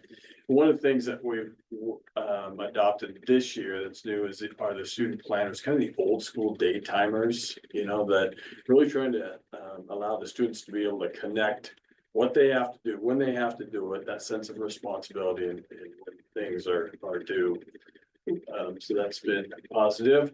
When you've heard a lot of conversations tonight about interventions, and so what I need is our intervention. Targeted supports 3 days a week. So we have 2 days a week that's really on math and reading. And then one day a week on the iReady, and we try to leverage the iReady to be able to, the way that that's built, it creates that level of engagement where those students are. Excuse me. So you've heard a little bit earlier in some of the presentations today where, you know, if a student's performing at a little bit lower level, it'll have the appropriate level of challenge for them. So we try to leverage then that as an intervention also. You heard from our social studies team talking about that cross content. That's super powerful. Being able to have kind of two departments working together to support kind of one common goal. Our math and science teams also work like that. One of our goal there is that every student is accounted for. So every one of the students on our roster, somebody's looking at that name and identifying where they need to go so that we know how we're supporting them. Wellness, thinking about that from that safety side, the security campus, the fencing, our SRP. So the work that we've done as a district and in a building to be able to think about our safety procedures. So that's consistent across the county now, and it's a really good program. Physical to healthy habits, and it's amazing if you get a chance to come in and watch our PE classes. I mean, the students are so active. And it is really good for all the students to be able to have that structured movement. The social emotional counseling clubs, we've got students come in at lunchtime, meet with our counselors, mental health counseling support, and additional homeroom time. We've added this year that we start the beginning of the week with students meeting with their homeroom teachers, and we end the week, the very last thing, meeting with those teachers. So trying to kind of book in that when we're really checking in as those students are leaving us and going out in the weekend somewhere, that the last thing they see is that homeroom teacher and have an opportunity to make some more connections. Now thinking about the learning, we know about the SBA for ELA and math, the science assessment, walkouts, and all of those are one time per year. iReady, we really want to use that as a diagnostic tool to identify where those students are, and then allow our teachers with their skill to be able to assess students on the specific details and concepts that they need support in. We have those diagnostics 3 times per year. The school improvement, the WASF, the school improvement framework kind of allows you to be able to see where your school measures up with other schools in the state. So we try to use that information to really identify growth for our students that we've been working. Here's some of this old data, but just to go over real quick, you can see those a couple of those lines there, and those are you want to make sure that you're above those lines, otherwise you're in improvement. And so we had one of our areas previously that was below, and so we've definitely still got a lot of work to do, but we have moved above those lines. You can see this trend data over time where we had the little dip, but the exciting thing, and I shared this last year too, but that exciting thing is where you see that growth from that middle quadrant to that third year in each of the areas. So that's, super positive too. Here's some of the iReady diagnostics that you're able to look at. You can see fall and then the most recent. So this is for math. And so you can see in all 3 of the grade levels that there's this gradual growth that's happening from grade levels behind to on grade level targets. Our reading isn't quite as good. We got one little blip here in 7th grade. We got to figure out kind of what's going on there, but the reading data is fairly similar with what we had last year. And then there was this big bump between winter and spring. And so I don't know if there's just a weird time of year in January that makes it a little bit tougher to take some tests and assessments, but that's kind of what we saw there. So And in conclusion, in reflection, we want to be able to think about how we can create a fun learning experience. That's some of the data that we've got with, from our students on the CEE. You know, how do we make learning enjoyable? And it's not just playing games, but really thinking about that, you know, as building success. How do we build that hope and confidence? And so we know for our middle school students, where students start to identify, I'm this or I'm that, you know, that I'm not good at math. I can't be, you know, and so how do we break through some of those barriers and continue to build that hope and confidence and create that belief that each student can be successful? And then how do we create experiences that students can build a mentor relationship with adults and staff in our building? So we got to see a little bit of that, but so those have been our kind of our goals that we've worked on this year, and we've had some success with that, and it's been enjoyable to see. So.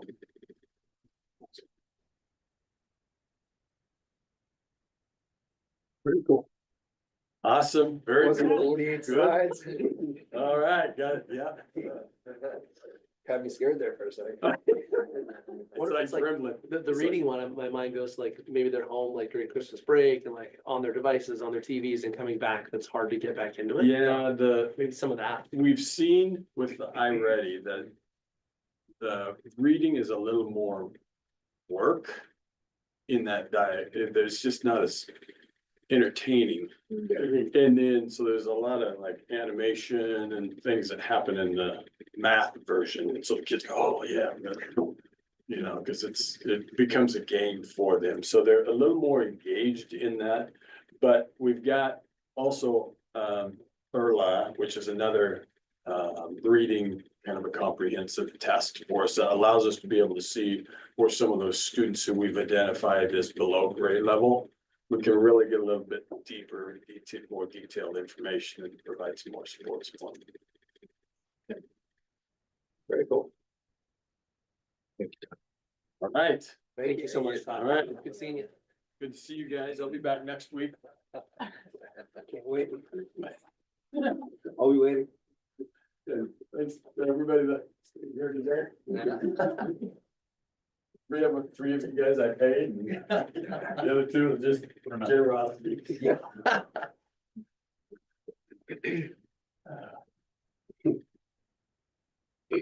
They're going.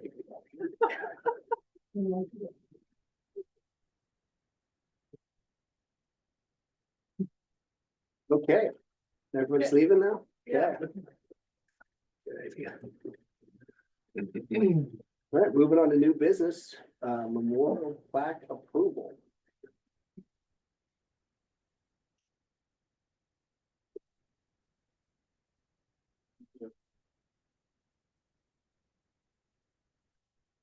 So the memorial plaque approval was a topic that surfaced when Coach Smoot came and shared about honoring a former softball player, Mr. Harrison. And if you remember, that was delivered in public comment. We discussed it, and then I was given direction.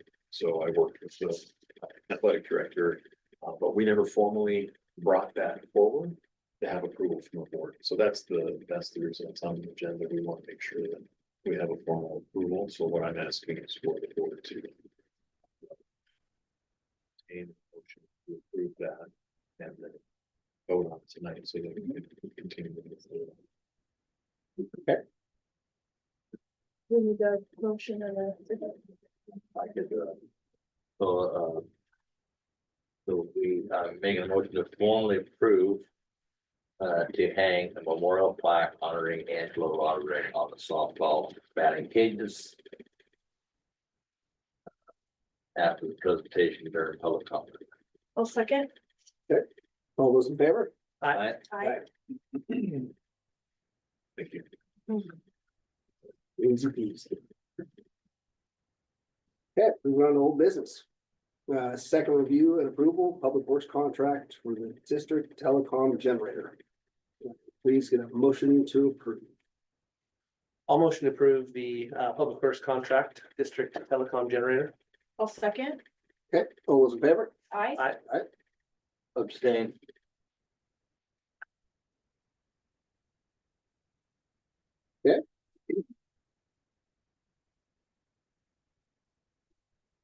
Yeah, well. Already voted against you. Just joking. He's gonna let all this shot work all this time. Nobody wants it. Unfortunately, he's the one who gets paid the food stamps, except food stamps. We'll just strike those. Right, second review and approval for policy and procedure 3205, sexual harassment of students. Can I get a motion to approve? I'll make a motion to approve policy and procedure 3205. I'll second it. Okay, all those in favor? Aye.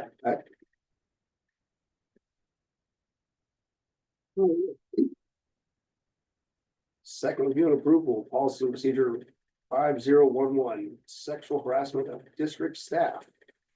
Can I get a motion to approve, please? I'll motion to approve policy and procedure 5011. I'll second. Yep, all those in favor? Aye. Aye. All right. Moving on. Budget and finance update. So Daniel, do we have you here? Yep, I'm here. I know you've Can you- been here. Can you guys hear me? Oh, here, let me adjust this a bit. Can you hear? Yep, I can hear you. Can you guys hear me? Daniel, why don't you let me start frame Sure. with it, and then have you kick in on the pieces that we talked about. Is that all right? Yep. So typically, when we have PLC reports, we don't have Daniel presenting a finance update, right? But we have what I think is really good news, and that is that we as a district are not going to pursue a formal reduction in force, which for us in the cultural realm is super important as leaders of the district to not put our staff through a situation where we have to come to you with an educational plan in a worst case scenario, because we just don't know what the legislature is going to approve for us to be able to spend. But working with the executive team, working with Daniel, identifying through the work Kurt's done with the HR budget, we were able to identify Monday that we will still have reductions to make, but we'll be able to pursue some scenarios depending on what the legislature does that will not require us to do a formal reduction in force. And what that means is we're required by state law that if we have certificated staff, teachers or administrators who will be laid off, we need to bring a plan to you and the board needs to approve that plan. That happens through 2 cycles. Then we need to deliver a message to the affected employees. So if that was all going to happen, we would have been presenting that plan to you tonight in a worst case scenario, which then meant that the affected employees would be under this cloud of potential reductions, probably until mid-May, when we found out what the legislature was actually going to approve. So we feel really good, especially in the context of looking at financial circumstances for districts across the state. And so I asked Daniel to be here to share about the processes, to give a little bit of context. We know that districts are struggling. I've shared with you in different conversations about how the prototypical model is designed to teach students equitably or fund education equitably. We have a problem with the way education is being funded in our state, and what's happening is not sustainable. And still, we're doing better than most. So we're pretty proud of that. So, does that work, Daniel? Yep. Yeah, so part of why I'm here is because I mean, it's a pretty bold statement right now to say that we're not doing a reduction in force with the financial climate across school districts statewide. I think we're probably in the minority there. And so I want to provide some background of how we came to this conclusion, provide some peace of mind that there really has been a lot that has gone into this. And I think it's beneficial to um, provide a little bit of more information on what we've done as far as our focus and importance on financial stability and what we've worked through so far in the 25-26 budget process. And then finally, I'll kind of lay out the steps that we have in front of us before we adopt a final balanced budget at the end of June. Okay, so James described, what a formal reduction in force is pretty well. And essentially that it's the legal requirement for the May 15th deadline. It basically applies to permanent teaching positions. And we are happy to say that we will not be reducing any permanent teaching positions next year. So essentially it does apply to the permanent positions, but what it does not cover, the formal reduction in force, is provisional and leave replacement certificate positions, as well as director and classified positions. So there's still possibility that some of these other positions may be subject to staffing changes, but none of those are required in the reduction in force legal requirements. Any questions before we move on to financial stability? Daniel, so how far in advance do you have to give that staff notice? I mean, legally, we have to give them notice on May 15th. So, but essentially when you back that up, because we like to do 2 readings. So anytime there's reduction force, there's a board resolution authorizing reduction force that has to take place. And so we would have had to do a first reading in this meeting, a second reading at the end of April. And then we would be working on the specific letters that would go out. And typically we would send those, a few business days before the May 15th deadline. So one of the complications working with the May 15th deadline is a lot of times there's quite a bit of information that isn't known yet. And that is the circumstance that we're in right now. And I'll speak to that more as I walk through the budget process. Does that make? If I can, I'll throw out one other piece. So there Sure. are the two meetings for the approval and the letters, but then there are conversations that happen and Kurt does a really nice job because we want employees to hear from us, not just get a letter, right? So there's also time to coordinate and meet and have conversations. So it's more than just those pieces, but yeah. Okay, thanks. Yeah, it's kind of the certificated.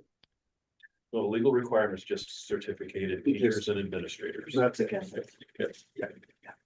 Yep. And part of why we don't want to go out and just put like a full-blown list of potential reductions for all staff is there's so much unknown right now, and I really don't like to put information out there that I'm not 100% sure about. And so basically we've gone through a lot of steps to ensure that we've met the legal requirement, and we'll continue to do more work to refine what our budget plan looks like.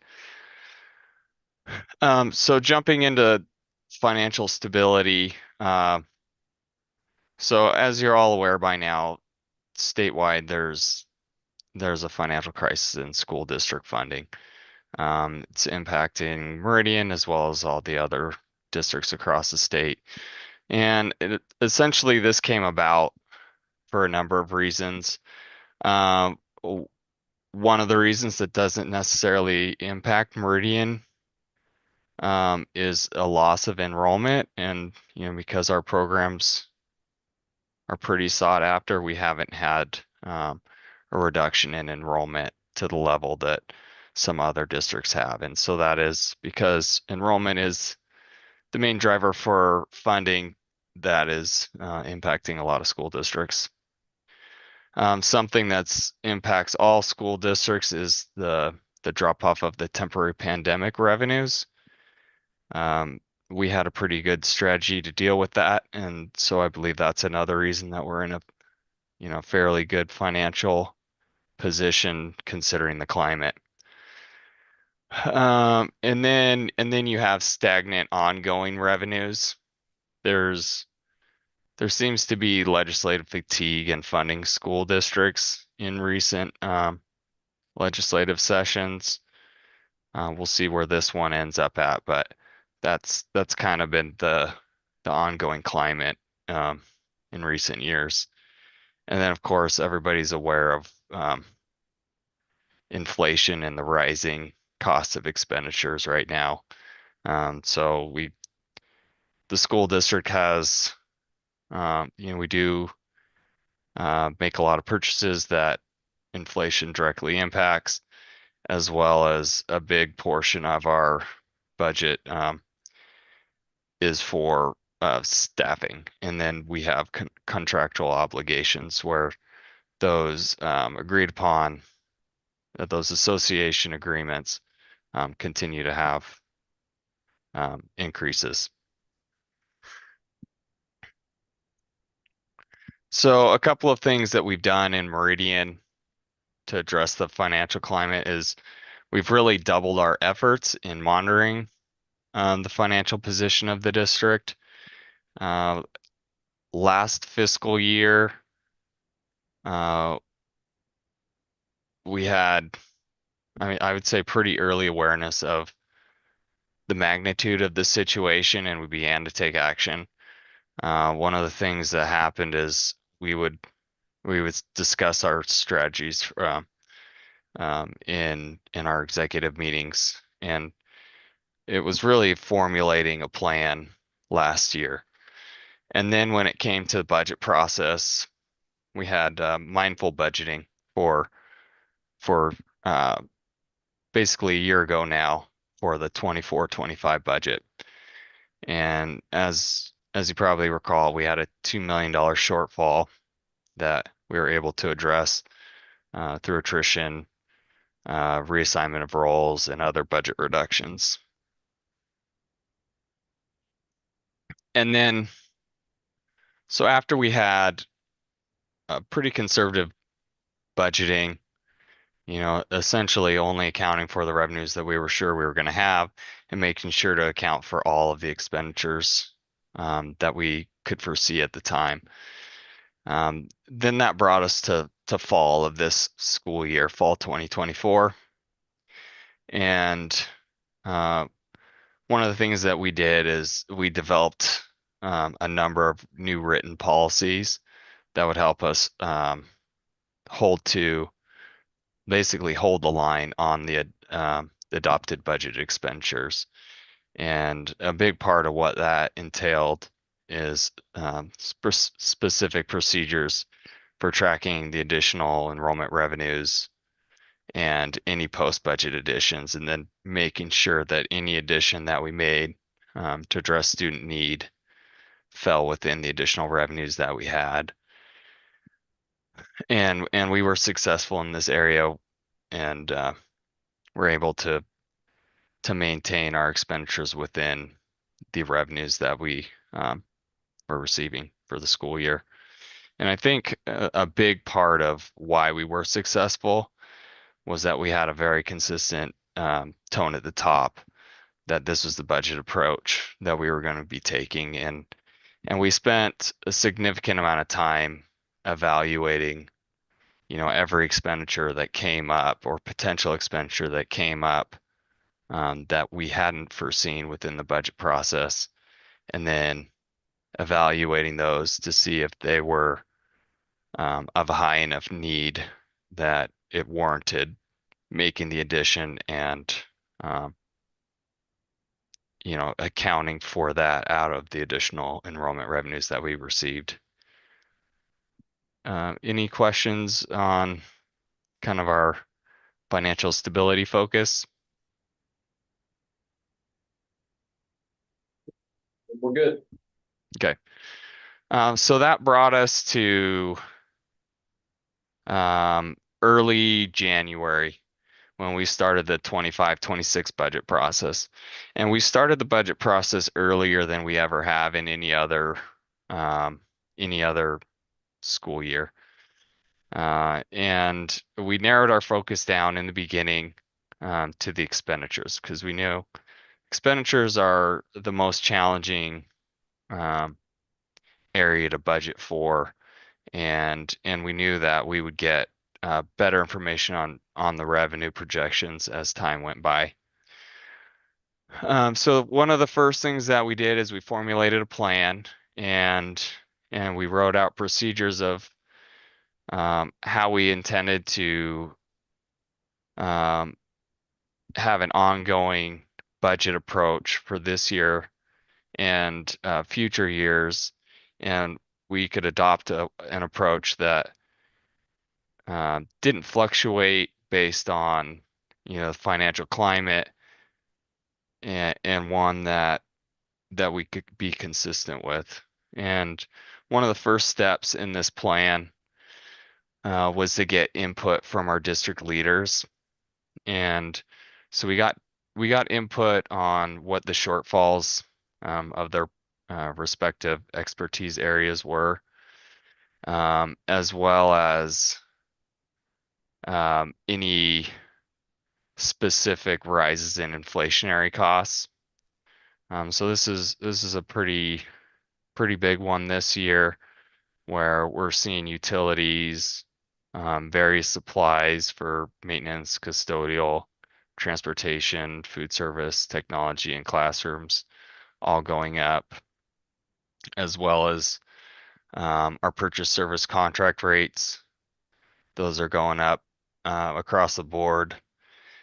And the rates for Wacom Discovery, and then the need to budget for an additional slot there as well. So from this information, the budget team worked to prioritize the programmatical support requests and include any necessary expenditures for rising costs within the budget.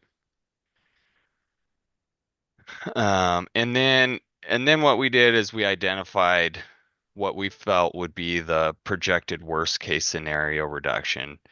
And we identified that to be $1.5 million.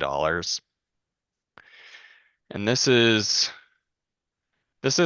kind of one that I'm just able to get a feel for, and typically we land pretty close to what we think it's going to be, but this was kind of a number that we were sure would be our high water mark, and that would be the most possible reductions that we'd have to make to have a balanced budget next year. And so from there, the budget team started formulating various scenarios to accommodate potential worst case reduction of 1.5 million. And as we were developing these scenarios, we had a few focus areas. One of them was to maintain direct classroom instruction, and then also, whenever possible, to preserve job security. And this is, as you've heard me speak before, we've always tried to take the approach of, once we hire you at Meridian, you have job security, and we're going to do everything we can to maintain your positions. And so to come up with so part of those scenarios used similar approaches as we did last year in the budget process, where we identified any areas of attrition where staff were leaving.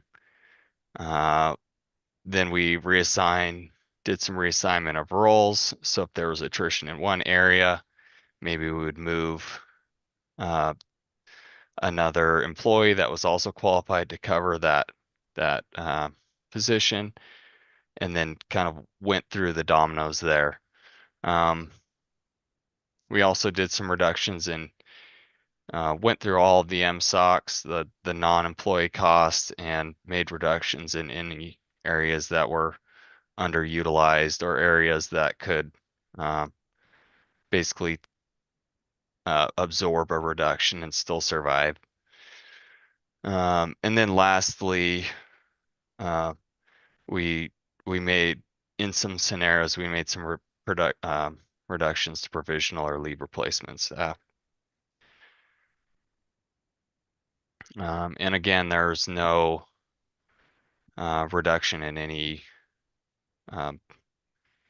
of our contracted certificated staff in any of these scenarios that we're relying on. So then we took the scenarios of the 1.5 million reduction and it established a full comprehensive draft expenditure budget. And then we turned our focus to the revenues.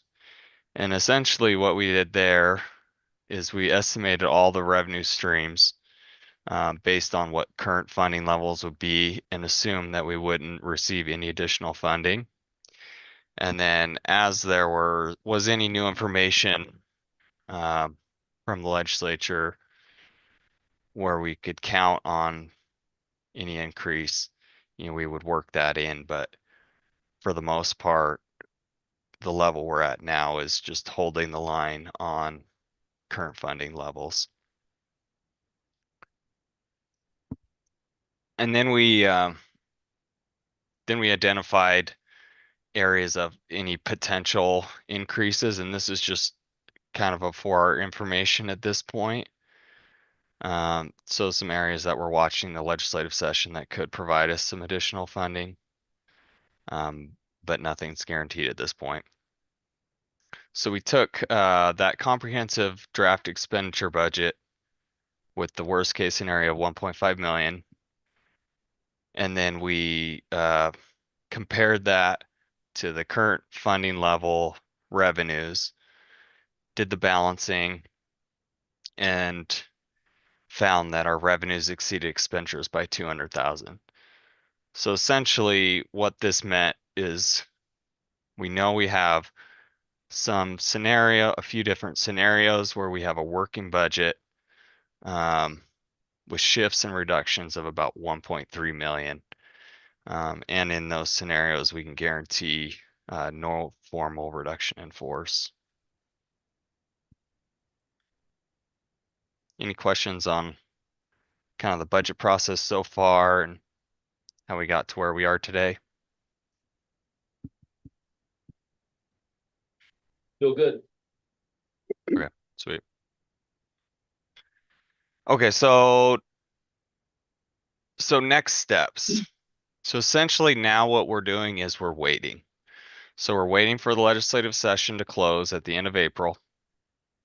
And then after the session closes, we're able to gain an understanding of any additional funding that's been approved, and then we'll start making estimates of those revenue impacts, and then we can begin refining our budget expenditure plan. And so at this point, those are all still going to be estimates. It takes about 4 to 6 weeks after the session closes to receive the actual revenue projections. And so we kind of have to work through a few more scenarios until the end of May, and then in the end of May, we'll know how much money we're projected to get next year, and then we'll determine our final expenditure plan based on those projected revenues.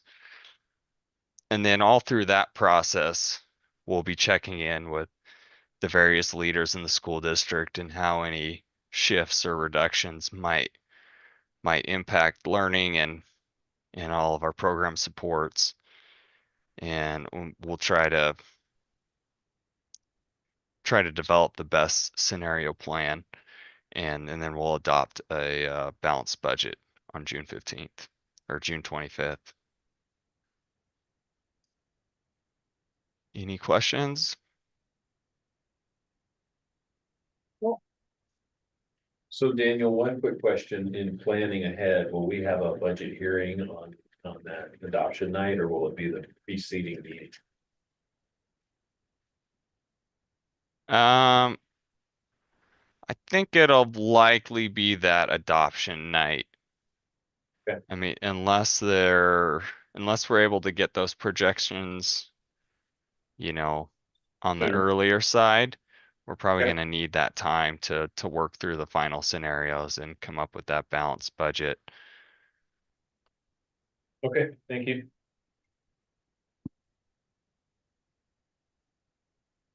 So Daniel didn't say it, but if we get funding from the legislature, that shrinks that 1.3 projection, right? And that's where we talk about different scenarios for the expenditures, but.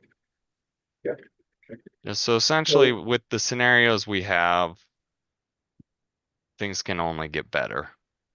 But, you know, there's a few different areas where we could receive funding, but none of them are guaranteed at this point.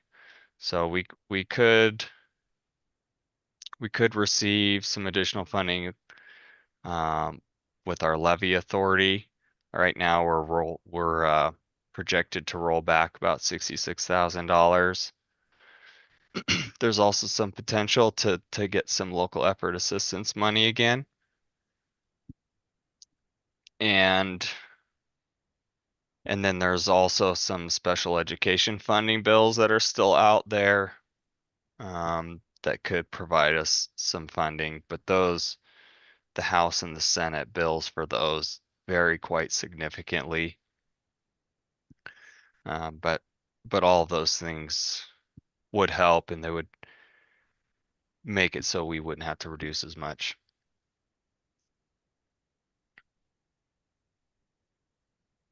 They come through. Yep. Absolutely. Not holding it back. All right. Well, thank you. Anything else? Appreciate. That's it for me. Thank you, Daniel. Appreciate Thanks, your Daniel. time. Yeah, Thank Thank you. you, Daniel.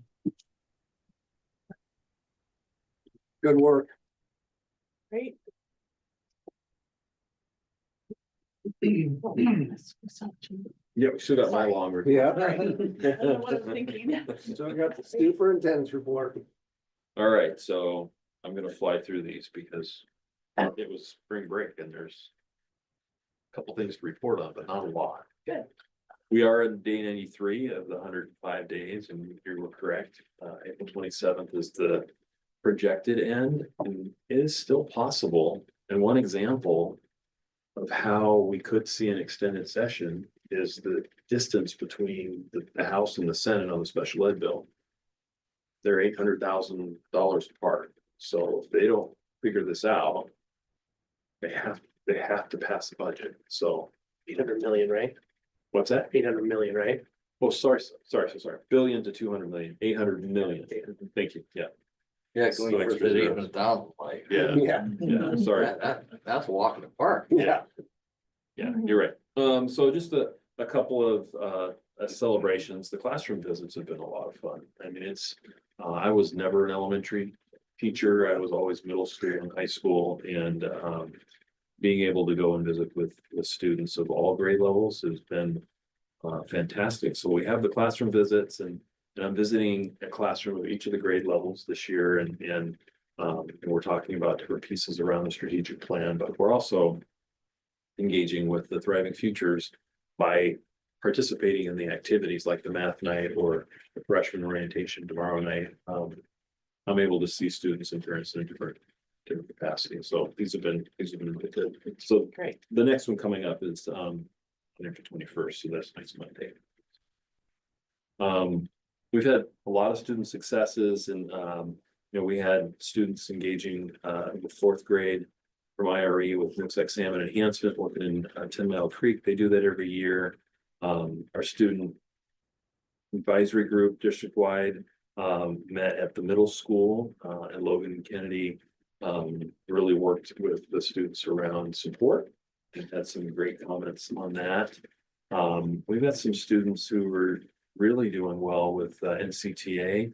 Some of our students who, Kate and Lucas, who go down to Mount Vernon and participate in Money in Business, they actually engaged in a stock market challenge, and their team won in the state, and so they went and competed, and they got a lot of kudos for that. And then Liz Padilla is outstanding student of the semester or the quarter for their Money in Business program.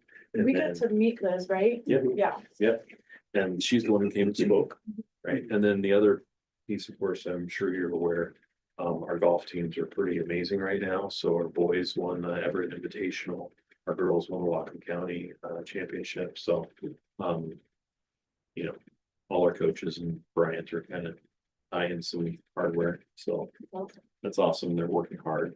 So that's great. I want to remind everybody, it's still kindergarten registration. And so this is an example of Lisa's campaign. You know, we've got kindergarten experts. So it's our students who are saying what they're expert at in kindergarten. Just reminding people that we're ready for more students coming to our system and programs.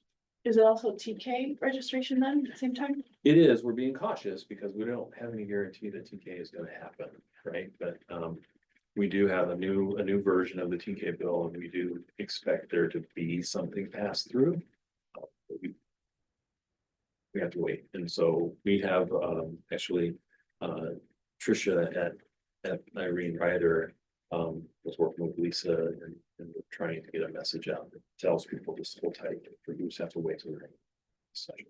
So, hard, because we're trying to let people know, and at the same time, we don't have any guarantees. Yeah. And then the other one I wanted to share with you is, here's a hold the date for May 2nd. We have another culture fair that's happening. Would love all of you to be there, to be present, to see what goes on, to support our multilingual learners and their families.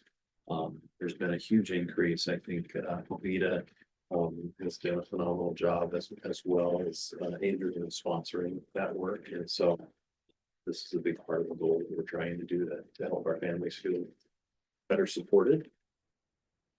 And you know, here's more legislative. So the big ones recently have been that, you know, the House had a budget, the Senate had a budget, we also had the governor's budget. And essentially about 2.5 weeks ago, all of them have been combined into one budget.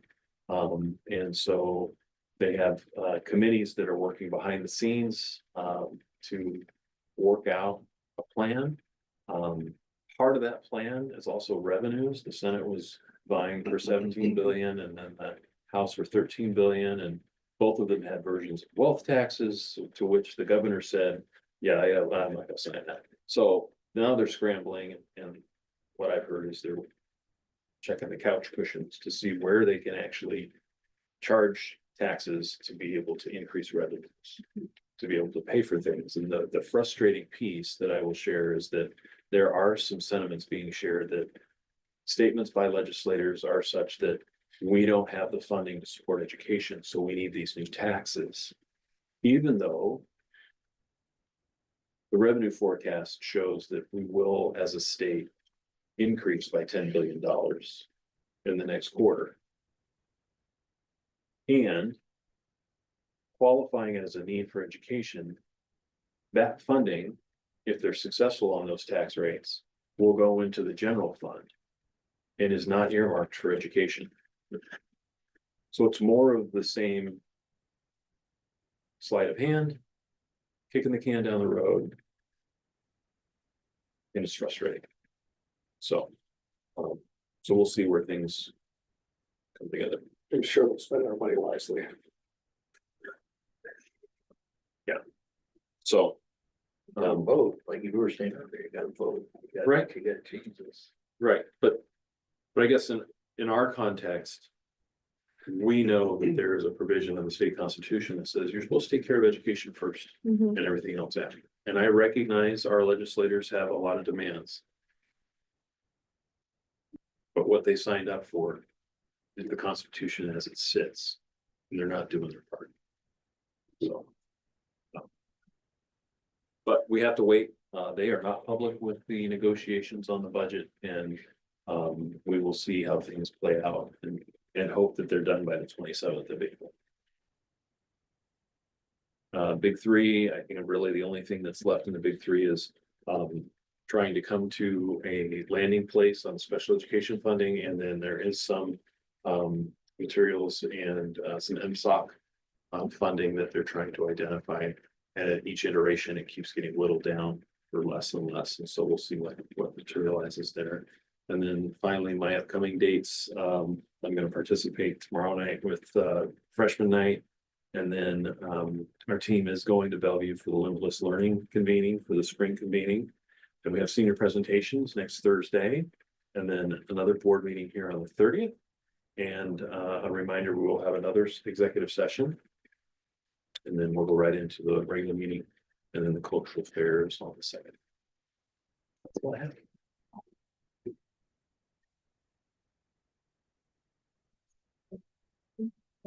I'm actually not here this weekend. Have to go to a class. Oh, no.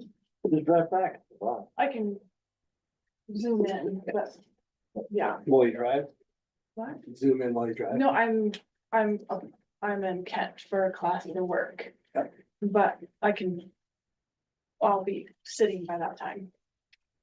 Okay. Well, now we don't have any information from our student board representatives, any information from our board directors. Other than Janet will not be here on the 30th. Nope. Okay, well, we can sign some official documents and adjourn.